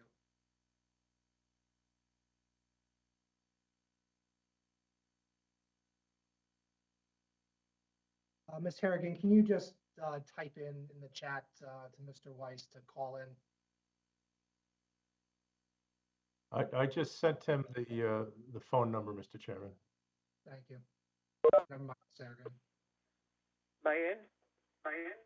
You can hear me now, right? Can you hear? Does everybody hear me? Mr. Weiss, Mr. Weiss. Ms. Harrigan, can you mute his? Hello? Mr. Weiss, I think you can hear sign me off now. your- We can hear you. Can you sign off of your Oh, other? good. What I wanted to say, Mr. Weiss, yes, can you sign out of your other, your computer? okay, Log what do I off have to your do? computer or exit WebEx on your computer.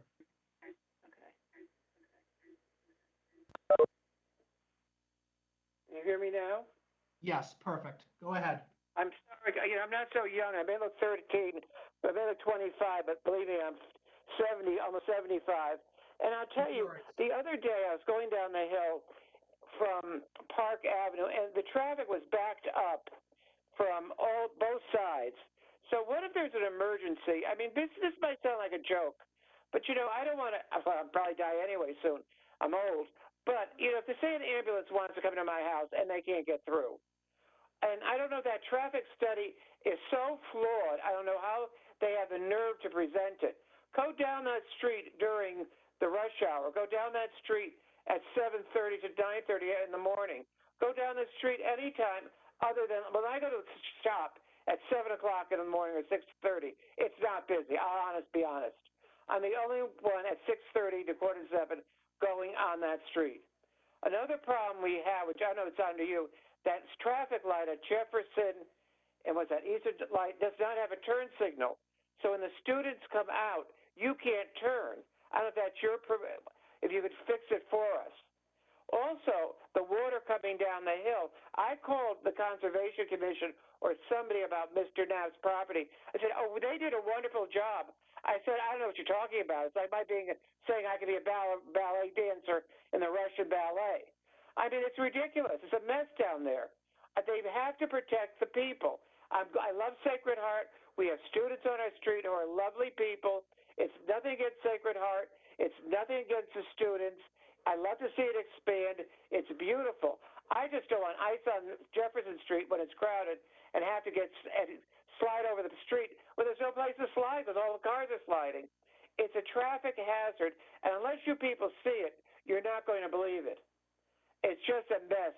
And then also, as I said, I did I think it was the Conservation Commission, or maybe the TPZ. I called somebody about Mr. Knapp's. Oh, they did a wonderful job, Fairfield. They did a wonderful job like that, then they should all be fired. They did a terrible job. So this baloney, they did a wonderful job. I know who they're talking about. All I ask you is, why can't you keep what you have and deny the variance? I have nothing against Sacred Heart. I think it's beautiful. I like to see it expand. I think it's a lovely thing. They've done a lot for Bridgeport. I just don't think it's safe for the neighborhood. And for really their students walking up and down the street. It's a safety hazard. It's not Sacred Heart per se. That's beautiful what they've done. I look at the building and say they're gorgeous. I just don't think it's safe for the students. And the residents, I don't think really walk that much. But once I was coming out of my driveway, some lady was jogging, about 5 years ago, and I stopped at the stop sign. And she said, you're supposed to stop. I said, I did stop. So they don't look. So what I'm afraid is hurting. Well, I'll be honest with you, I don't drive when there's a lot of people around because I don't want to hurt anybody. But the other people don't care. They go like bats out of hell down that hill. And I saw it at 1 o'clock. I believe it was 2 weeks ago, Monday, about 2 o'clock. I was coming home for a meeting, and you have to go down and see it. And I don't know where that man gets that traffic study from. And another thing he said last week, which was wrong, he said there's 112 or 212 spaces if there are 212 spaces, believe me, 212 people are going to park there. They're not going to be empty, unless I misunderstood him, because I do have trouble with this, you know, the Zoom, whatever it is. And I don't mean to be screaming. I'm screaming. I apologize. I just want to make sure you hear what I'm saying. I just wanted to be safe for me and the people. I really think Fairfield's a wonderful addition to Fairfield, but I don't know why they have to have a variance. Why they can't just have what they're having there now. Thank you very much. Can I say something? That's my wife, Joan. I'm sorry, but I want to say something. I got your ear here. They really need to change the light on Jefferson and Eastern Turnpike. When classes are changing, it took 3 light changes before I could make a turn left onto Eastern Turnpike. When there's a hockey game, you're not going to be able to turn left on Eastern Turnpike from Jefferson. There has to be some changes there. I don't know if we contact the state or who is in charge of that, but it's really a problem because then traffic is backed up on Jefferson. I left today at 11 o'clock. Classes must have changed. It took me 3 traffic lights before I could turn left on Jefferson. Left on the Eastern Turnpike. It's really annoying. Sorry, I just had to say that. I don't know who else to contact about that. It's really a problem as far as congestion goes. Thank you. And if I talk too loudly, I want to apologize. I'm not good at this Zoom stuff. But all I could say is I'd like to just have them keep what they have, build the buildings the way they planned, and let the residents be safe so they don't worry about getting killed in a car accident. Thank you very much, and I'm sorry if my voice is loud, because I just don't know how to use this stuff. And good luck to everybody. Thank you. Thank you. Nobody else, no other member of the public I see is signed up. Is there any member of the public that wishes to speak? Ms. Harrigan? May I add some more comments? Who's speaking? Mr. Auer, Scott Auer. Mr. Auer, if it can be brief, because I think this is. Yeah, I understand. I just want to say something with regards to the being able to make the left while heading westbound on Jefferson Street to head southbound on Eastern Turnpike. It's true. I've gotten stuck in the same thing, having to wait multiple cycles. And not only that, I've seen some near accidents because the backup of those people turning interferes with the people getting off the Parkway, since those 2 intersections are only a couple of 100 feet apart. And this does happen around 2:30, as well as the street in general getting backed up, going in both directions. So that's why I think a more proper traffic study needs to be done. And I'm just curious as to when the last traffic study was ever done on Jefferson Street itself, which obviously is not Sacred Heart, I realize. Thank you. Thank you. Ms. Harrigan, can you just give I forget the code if you're Yes, calling in. If anyone is calling in and would like to speak and you're on a cell phone and we have muted you, if you want to press *6, that unmutes you if you're on a cell phone. Otherwise, I don't have anybody else in the chat. Thank you. I'll make the last call for any member of the public that wishes to be heard. Going once, twice. Close the public comment portion of the application. Attorney Fitzpatrick. Mr. Chairman, members of the commission, at this point, I'd like to reintroduce Mr. Herrick to address the parking deck issue. Kevin?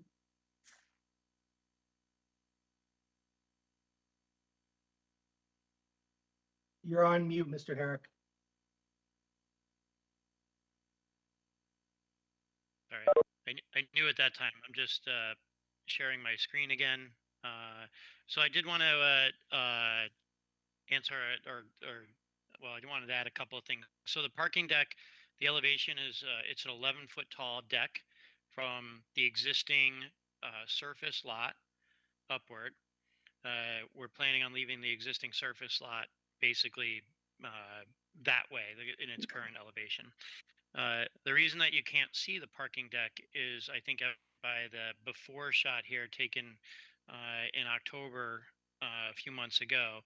Just the existing building that you can see, building 6, you can't see the upper floors, can't see the lower floors. These buildings are obviously, although they're closer, these two buildings are 250 feet from the road. This particular image is taken from the just off the road, and I'm holding it at eye level. So it's about a 5.5 foot elevation, which is eye level for many people. It is looking, I think, fairly directly at the site. And just like you couldn't see the lower floors in the existing building, as it comes closer, you can now see the upper floor. No, you can't see the parking deck from this view. It's only 11 feet tall. So hopefully I was able to answer a couple of the comments that were there. Bill, was there anything else that you wanted me to speak to? I think that's it, Kevin. Thank you. Okay. Thank you, got it. Mr. Rick. Mr. Chairman, I'd like to see if Mr. Daly is on the call. Tom, are you on this call? Yes, I'm on. Tom, can you address the notion or the issue of the flooding and the extent to which it would be exacerbated by this proposal? Yes, thank you. Tom Daly for the record. I'm a professional engineer with SLR. Couple things we've done here. First of all, in the first dormitory that was done on the campus, we completely rebuilt the existing stormwater basin. We did a couple things on that. One, when we remodeled the site, we used the new NOAA rainfall data. So I think as the neighbor indicated, we're starting to see higher rainfall events. So when we went back into the drainage calculations, we used the brand new NOAA data, which significantly increased the rainfall data we used in the analysis. So that was a net positive. I think you got a stormwater basin that was designed for today's standards. In addition to that, we worked with the Inland Wetlands Commission, and we designed the stormwater basin that we took the 10-year storm event and actually reduced the flow so it was no greater than the 2-year storm event. So we've as part of the redesign of the Jewish home campus, we've put in some fairly significant stormwater infrastructure, and that stormwater infrastructure is designed for today's current standards. In addition to that, as we presented to the biggest driver of increased runoff is impervious cover. Every time you take lawn or wooded area and you change it to pavement or building, obviously you get a lot more runoff. On this particular application before you, there is no increase in runoff. As Kevin indicated, the building is being built on what's already currently proposed as pavement. So once you have no change in impervious, there's no increase in runoff, but all this area will be directed to that stormwater basin that I looked at. Also, as Mr. Knapp was presenting, I did take an opportunity to look at the town's GIS mapping, and he is located on the northern side of Jefferson Boulevard. And in a review of the topography, to be honest, I can see why he's having drainage issues. All his neighbors' properties appear to be pitching right to his back door. And unfortunately, that might be the result that he is probably one of the older homes out there, and all those homes got built on it. But I would have to say is it looks like he's built right at the toe of the slope. But it's my professional opinion that this application before you this evening will not have any change in those runoff characteristics, because we are handling it at the top of the hill in a stormwater basin. And probably most importantly is there is no increase in runoff associated with this project because there's no change in impervious coverage. Thank you, Tom. Mr. Daly, or Ms. Attorney Fitzpatrick, Ms. Pooley from our town engineer has reviewed this. She signed off on this drainage, I believe. She did. She did. You know if she holds the same opinions that you just stated? We have provided, I have not spoken to her in reference to Mr. Knapp's property specifically. But we have, throughout this the redevelopment of this parcel, provided very detailed drainage calculations to Ms. Pooley, and she has been the reviewing engineer of this parcel since the beginning. So she's seen the evolution of that. So I think she has always found, I've always found her analysis to be very thorough. So I think this commission can take a lot of credence in her signing off on that drainage study. Thank you, Mr. Daly. Thank you, Tom. Mr. Chairman, at this point, I'd like to. Sorry. Hold on, sorry. I'll ask, but I see the question already. Any members of the public, any members of the commission have questions for Mr. Daly? Commissioner Braun. I'm looking at an attachment to an email we got after the last hearing. I think it was around February 10th or so, or 8th or 9th or 10th.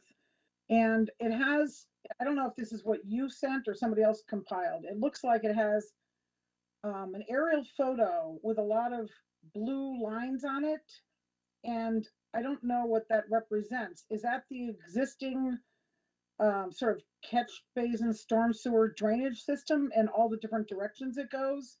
I know that the development on Donna Drive, we got some material to sort of explain the questions that were raised at the last time after the hearing. And I guess the Donna Drive development was predated zoning laws. That was done in the 60s, and zoning, I'm sorry, not zoning laws, wetlands regulations, which didn't start till the early 70s. But I'm trying to understand the material, because I think the material was provided to us to show that there are other drainage issues unrelated to Sacred Heart, and I wonder if you could address that. I don't know who compiled. Yeah, I apologize. We did not submit any additional materials after the last hearing, so I'm not familiar with the graphic that you're. Commissioner Braun, can you describe it? Okay, it was there's 5. Hold on, Mr. Wentz seems maybe doesn't know what it is. Hello, Mr. Chairman, Jim Went for the record. That the material that was, I did prepare that material in response to your question, Commissioner, subsequent to the last meeting. The graphic that you're referring to is an image from the town's GIS system showing the existing, the blue lines basically are the existing storm drainage system as shown on the town's GIS. That's all that image is reflecting. Can you please, somebody share, Ms. Harrigan, or Mr. Wayne, can you share the screen just so if there's going to be a question on it? If Emmeline can do it, you're not going to find it on the agenda link. You'd have to go to our webpage. It's in the, actually, is the it email? is, I'm sorry. It is on the agenda link, the North Dorm February 14th supplement. It should be on the agenda link. The bottom, the last link on the agenda.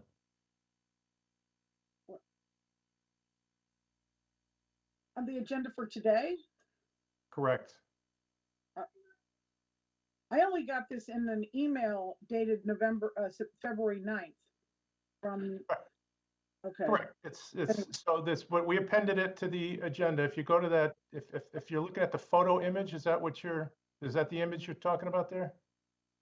Yeah, there were 4 other things that were attached to that, and they were attached to an email that went to the commission as well. Is that all in the record, the email and everything else? It is.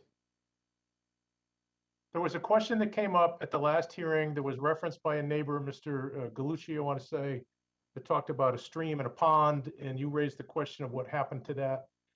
It is on the opposite side of Jefferson Street, as evidenced by the 1963 subdivision map and then the corresponding drainage maps that followed that indicate that historic pond and dam that you can see there on lot 15 in that subdivision. And you can, if you go down to the next image, you can see that there's a note on there that says existing brook to be diverted to the town drainage system in the street. And then on the last one, there is this is in the subdivision file showing the rerouting of that former brook into the town's drainage system in the street and around the pond. And then the next image is a subsequent 1965 town drainage map where the upper part of that, the remaining part of the open channel was piped in Jefferson Street. So that was just the Commissioner- historic materials that I pulled together in response to your follow-up question after the conclusion of the last hearing. Is And that, yeah, so these materials, now there, is the email that explains them also in the record? How does it show up in the record? Is it printed out or posted or what? No, if you go to the very top of that image, that's the wetland application, but several pages before that is your email that you sent to me in my, no, you got to go farther up. I'm sorry. It's going to be the very first page of that. Is this. I think There's- email and then I asked follow-up questions. I think something like that. Yeah, about both that and the conflict of interest. They both came up the same email chain. Right. Yeah, right. This was in response. I mean, I think the conflict of interest thing was put to bed. This was in response to your second part of that email addressing the history of that water course that's off-site, across the street from this project. So my question or my concern is that we have a water course that historically was, destroyed, I guess, or I don't know where the water went, go somewhere. Water doesn't go away, but people still complain about horrible water conditions. And I know a permit was issued and they wanted larger detention basins. I've read through the wetlands permit from a few years ago. But my understanding is it's the normal practice of conservation in our town, or it has been historically, that when you have a new construction project, you need a new review process. And the policy has been to improve on the prior situation because of the historic, bad practices, basically, of overdevelopment and not enough drainage, especially in that part of town.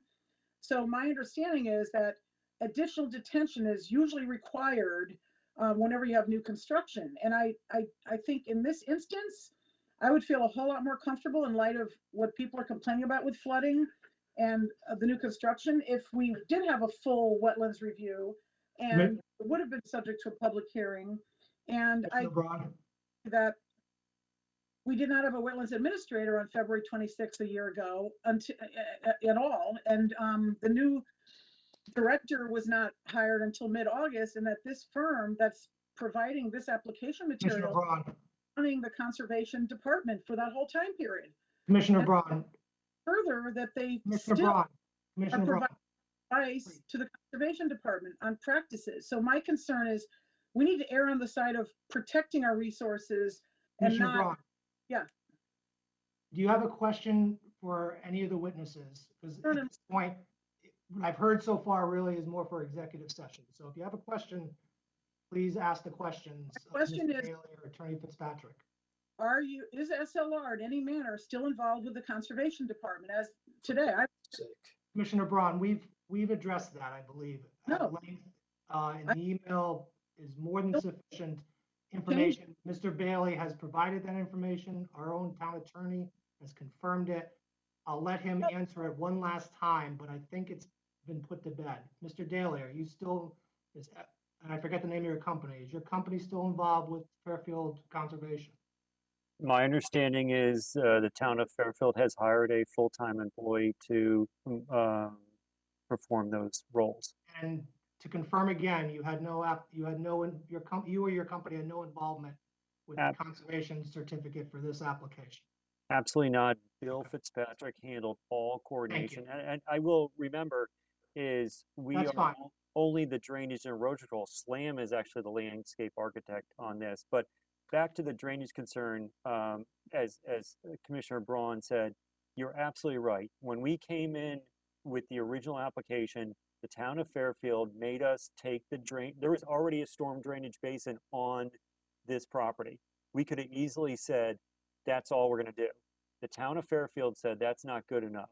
You need to take the basin and bring it up to the current standards.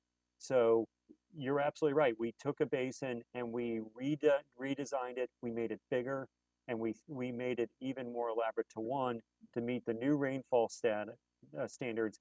And I think I said in my testimony, the town of Fairfield standard is to take the 10-year storm and reduce it all the way down to the 2-year storm event. And we had to do that as part of the first phase. Now, at that time, the town came to us and said, we don't want to do this piecemeal.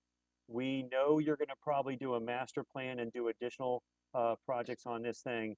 And at that time, I believe it was Annette Jacobson said, we need you to do it once and only once. So at that time, we had to oversize the stormwater basin in anticipation of future projects, because at that time, Annette Jacobson did not, once we built this basin, we established it, vegetated it, she didn't want us to go back and having to do that. So that being said, that was good advice, because we were able to put infrastructure in that has served the overall development of this parcel very well. So I understand that, I understand all that, but there was not a new expansion of the detention basin for this particular construction, correct? And this particular application, the details were not available back when that prior expansion was done of the detention basin. This application was not. No, we had a master plan that we used to evolve that, and there was already parking. We took no credit for existing pavement on that analysis. So the fact that this building is being put on an existing pavement area, essentially it was included in that analysis when we got it approved, and that basin got redesigned. But this project was not with all the details it has now. It was more of a concept, right? But from a drainage standpoint, there's only thing that matters: impervious coverage. The project itself and the details, whether it's building or something, we as drainage engineers, the only thing we have to focus on is impervious coverage. And at that time, we knew the impervious coverage that was going to be used on this campus. And the fact that I go before this commission this evening and say there is no change in impervious coverage means that our analysis back in the beginning was true and spot on and has served it to get us to this point. And that's why the infrastructure was put in at that time. And my understanding is that historically, the Conservation Department and the Conservation Commission would seek, even if there's no addition to impervious coverage, if there's new construction, they would seek to expand detention to improve on historical bad practices, not under you. Yeah, and that's exactly as I said. And at that time, Annette Jacobson made us do it all up front on this job, because she did not want us, and the wetlands, not just Annette, but the Wetlands Commission didn't want us to go back to them every time we had to update. I understand. And I'd be honest, the wetlands that we went before the commission on was really, it's not natural wetlands, it was a detention basin. Right, it's still a wetland. I understand that. So my concern is though, okay, while Well, this, Commissioner Braun, do you have any further questions? If we have concerns, we can talk about them at executive session. is SLR continuing to provide any type of guidance at all to the Conservation Department right now? Not to my knowledge, no. Our contract is over. My understanding is it is, but okay, thank you. Any other members of the commission have questions for Mr. Daly? Thank you. Thank you, Mr. Daly. Attorney Fitzpatrick. Mr. Chairman, at this point, I'd like to introduce, actually, let me address one thing, Mr. Chairman. Following up on Tom Daly's testimony, I've done the wetlands work on this property consistently. The Conservation Department has issued many certificates of wetland conformance for this property.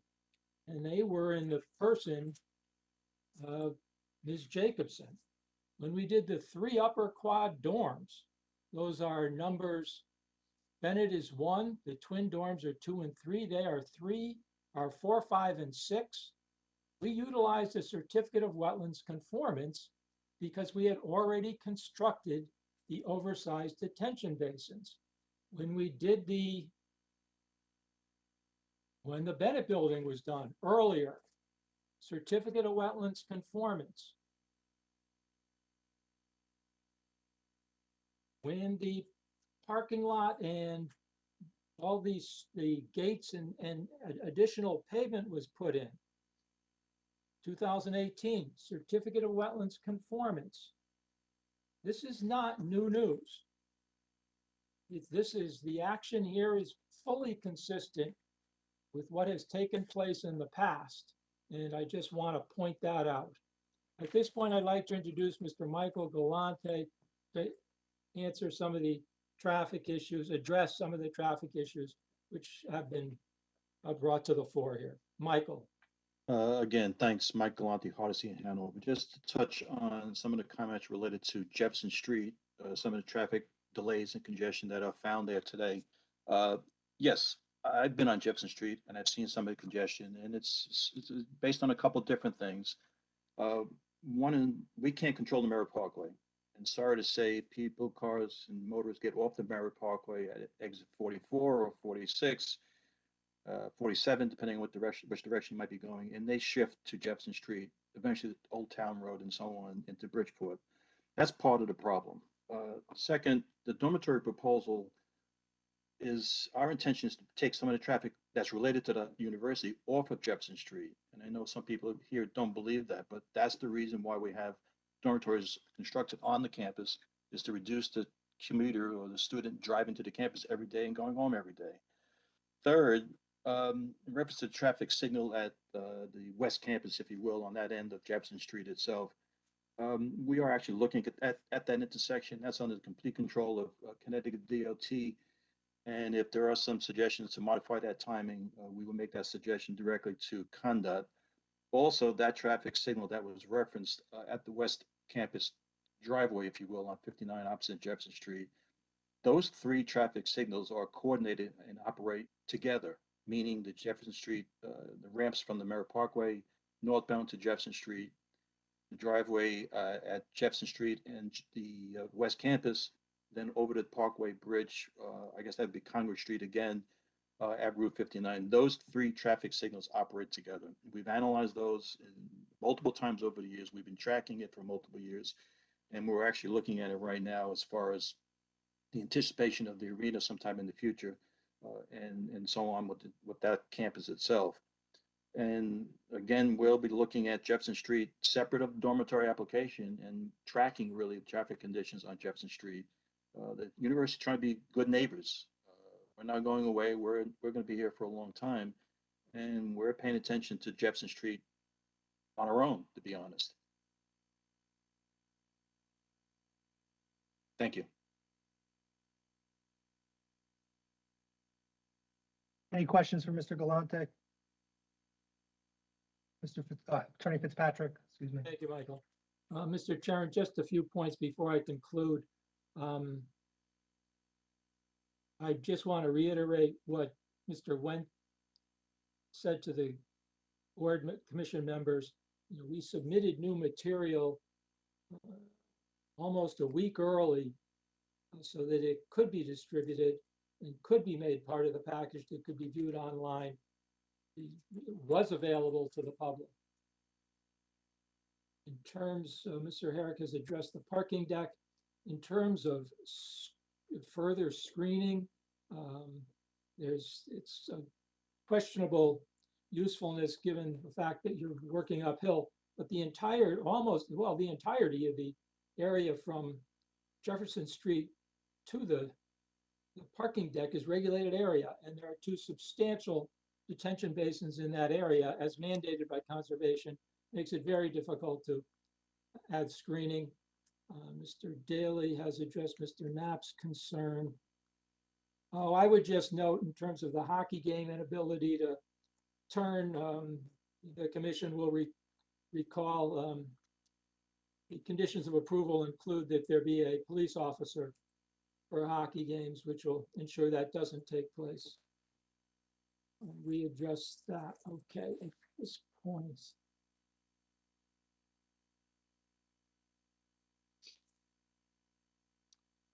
Mr. Chairman, I'd now like to review the legal framework for these applications. At the first meeting on this application, I outlined for the benefit of the commission the Roncari Industries test, that the approval of the regulation for the approval of a regulation amendment stating acting in such legislative capacity, the local zoning board is free to amend its regulations whenever time, experience, and responsible planning for contemporary or future conditions reasonably indicate the need for change. The zoning director has set forth for other text amendment applications, a four-part test. And at this point, I'd like to utilize that four-part test. The first consideration is this proposal consistent with the Plan of Conservation and Development? The fact of the matter is that section 11.3.2 of the Plan of Conservation and Development explicitly references the university as an existing use in the area. As such, addressing a demonstrated university need is certainly consistent with the master plan. The second consideration is, and it's basically a recitation of the Roncari case, does time, experience, and responsible planning for contemporary or future conditions reasonably indicate the need for the proposed amendment? I would submit that that is the case here. During my representation of the university, which I believe started in 1992, the university has changed from a commuter school to a residential university. Approval of this text amendment permits the construction of additional on-campus residential housing, which in turn enriches the student experience, producing lifelong friends. On-campus residential housing is what the parents of students desire. And as you heard from Mr. Galante, it reduces traffic and it adds to the health of Sacred Heart University, which is a valuable member of the town of Fairfield community. The third consideration is, has it been demonstrated that the proposal is warranted and would serve the general health and safety of the town? Again, the rationale I just outlined applies to this consideration as well. Certainly, taking students out of residential neighborhoods and putting them on campus benefits the town of Fairfield's residents. Certainly, the health of the university is a benefit to the town of Fairfield. And lastly, it should be noted that the proposed dormitory, which would be permitted by the text amendment, is approximately 250 feet from Jefferson Street. Several existing university buildings are closer to the street than the proposed north dorm, notably the striking residence hall at the corner of Jefferson and Park. It should also be noted that there are no residential neighbors which abut the proposed north dorm. Across the street is Notre Dame High School. Final consideration is whether the proposed amendment would permit a level of development that would increase undue traffic congestion. As the commission has heard from Mr. Galante, the fact that students living off campus have the opportunity to live on campus reduces the traffic, and that those students no longer drive to and from campus to attend class, access the recreational facilities, etc. I should note that the approval of the text amendment does not endorse or approve the master plan which Mr. Herrick outlined for the benefit of the commission. Point of showing the commission the master plan, a wish list, if you will, of future campus development, is simply to let the commission know what might possibly comply with the proposed text amendment. The most probable development on the Park Avenue campus beyond the north dorms, if the text amendment is approved, would likely be the addition of a natatorium to the campus. Again, any future development on the Park Avenue campus, if within the proposed coverage and floor area limitations, would be subject to special exception review and approval by your commission. Second application before the commission is the special exception application. At the initial hearing, I outlined for the benefit of the commission the fact that the application received review and approval from the Conservation Department, had received a variance from the Zoning Board of Appeals, and had received approval from the Town of Fairfield Engineering Department for the detailed storm drainage plan. The relevant factors for consideration by the commission in reviewing this special exception are outlined in section 27.4. I've already outlined for the benefit of the commission at the first public hearing the factors that confirm the conformity of this plan to the provisions of section 27.4. I'd be happy to repeat these if any of the commission sees fit, but at this point I see no reason to belabor the points that I outlined for the benefit of the commission before. To repeat my earlier statement, the proposed north dorm cannot be built without the approval of a text amendment because the university at present is just below the permitted coverage and has reached the floor area ratio limit. In closing, the university is an important part of the town of Fairfield. I will not repeat my recitation of the attributes of the university. but I would note that its participation in the redevelopment of downtown Fairfield through its sponsorship of the Sacred Heart Community Theater, its assumption of management of this Discovery Science Center and Planetarium on Park Avenue, the provision over 100,000 volunteer hours, partnering with the town of Fairfield and the town of Westport for a joint 911 emergency communication center on the Sacred Heart campus. All these factors are indicative of a university which is engaged in the town and is a valuable member of the town. For the reasons I've outlined, I'd request these applications be approved. Mr. Mark Izzo, Vice President of Facilities Management and Construction at Sacred Heart, is on this call, as is Kevin Herrick from SLAM, Michael Galante of Hardesty in Hanover, Jim Barcanero, the Senior Vice President of Enrollment, Student Affairs and Athletics, and Tom Daly. And they and I would be happy to answer any further questions that the commission may have. Thank you for your time and attention. Thank you, Attorney Fitzpatrick. Any final questions from the commission? Commissioner Braun. This is for Jim Wendt. I would like to have the director of the Conservation Department indicate the dates and the roles that SLR played since they started 1 year ago. And I have not gotten an answer. And all the emails that went back and forth, that question was not answered. I have not heard from the Conservation Director. And I would like him to confirm whether and to what extent SLR has been involved with the Conservation Department since the inception about a year ago. I'd like to have that in our record. And also any of these opinions by the town attorney that there's no conflict, I'd like to make sure that's in the record before we are asked to vote, because we have to make our own determination on the credibility of witnesses and evidence. Thank you. Jim Wendt, for the record, to answer your question, all of that correspondence with respect to the issues that you raised at the last hearing are part of this record. They've been shared with the applicant and they are part of this record. I'll let the chairman opine on the first part of that question, but it is my personal opinion, and I think it was addressed in response to your inquiry about the historical participation with SLR in the Conservation Department, in my opinion, is beyond the scope of this particular application. And there's a standing invitation that we made to you and anybody else that might be interested to have that conversation with Mr. Bishop, the Director of the Conservation Office. He's more than willing to have that. But in my view, that is beyond the record of this application. And if the chairman wants to expand on that, I'll leave that to him, but that's all I have to say on the matter at this point. I don't think. If I may quickly, our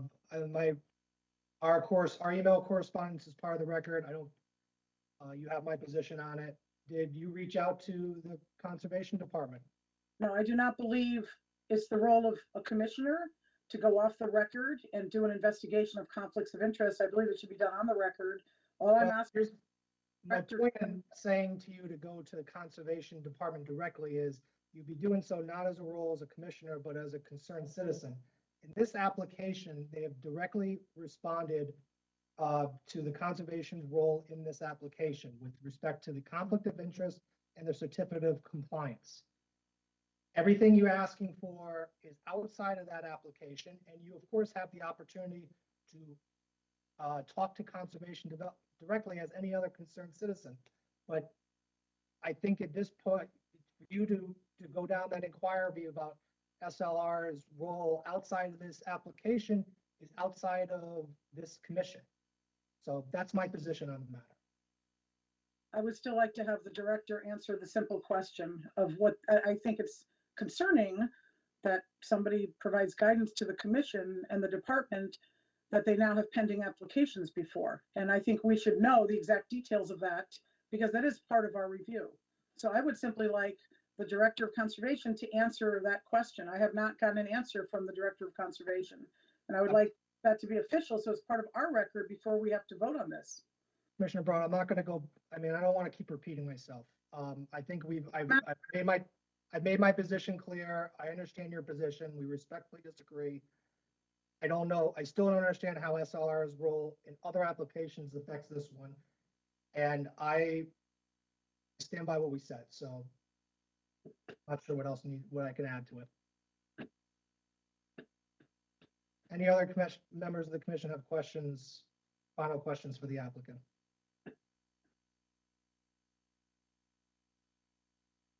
Hearing none, I'll close the hearing on this application. As it is the last item in our hearing, I will close the hearing. Thank you very much. Thank you, everyone. Have a good evening.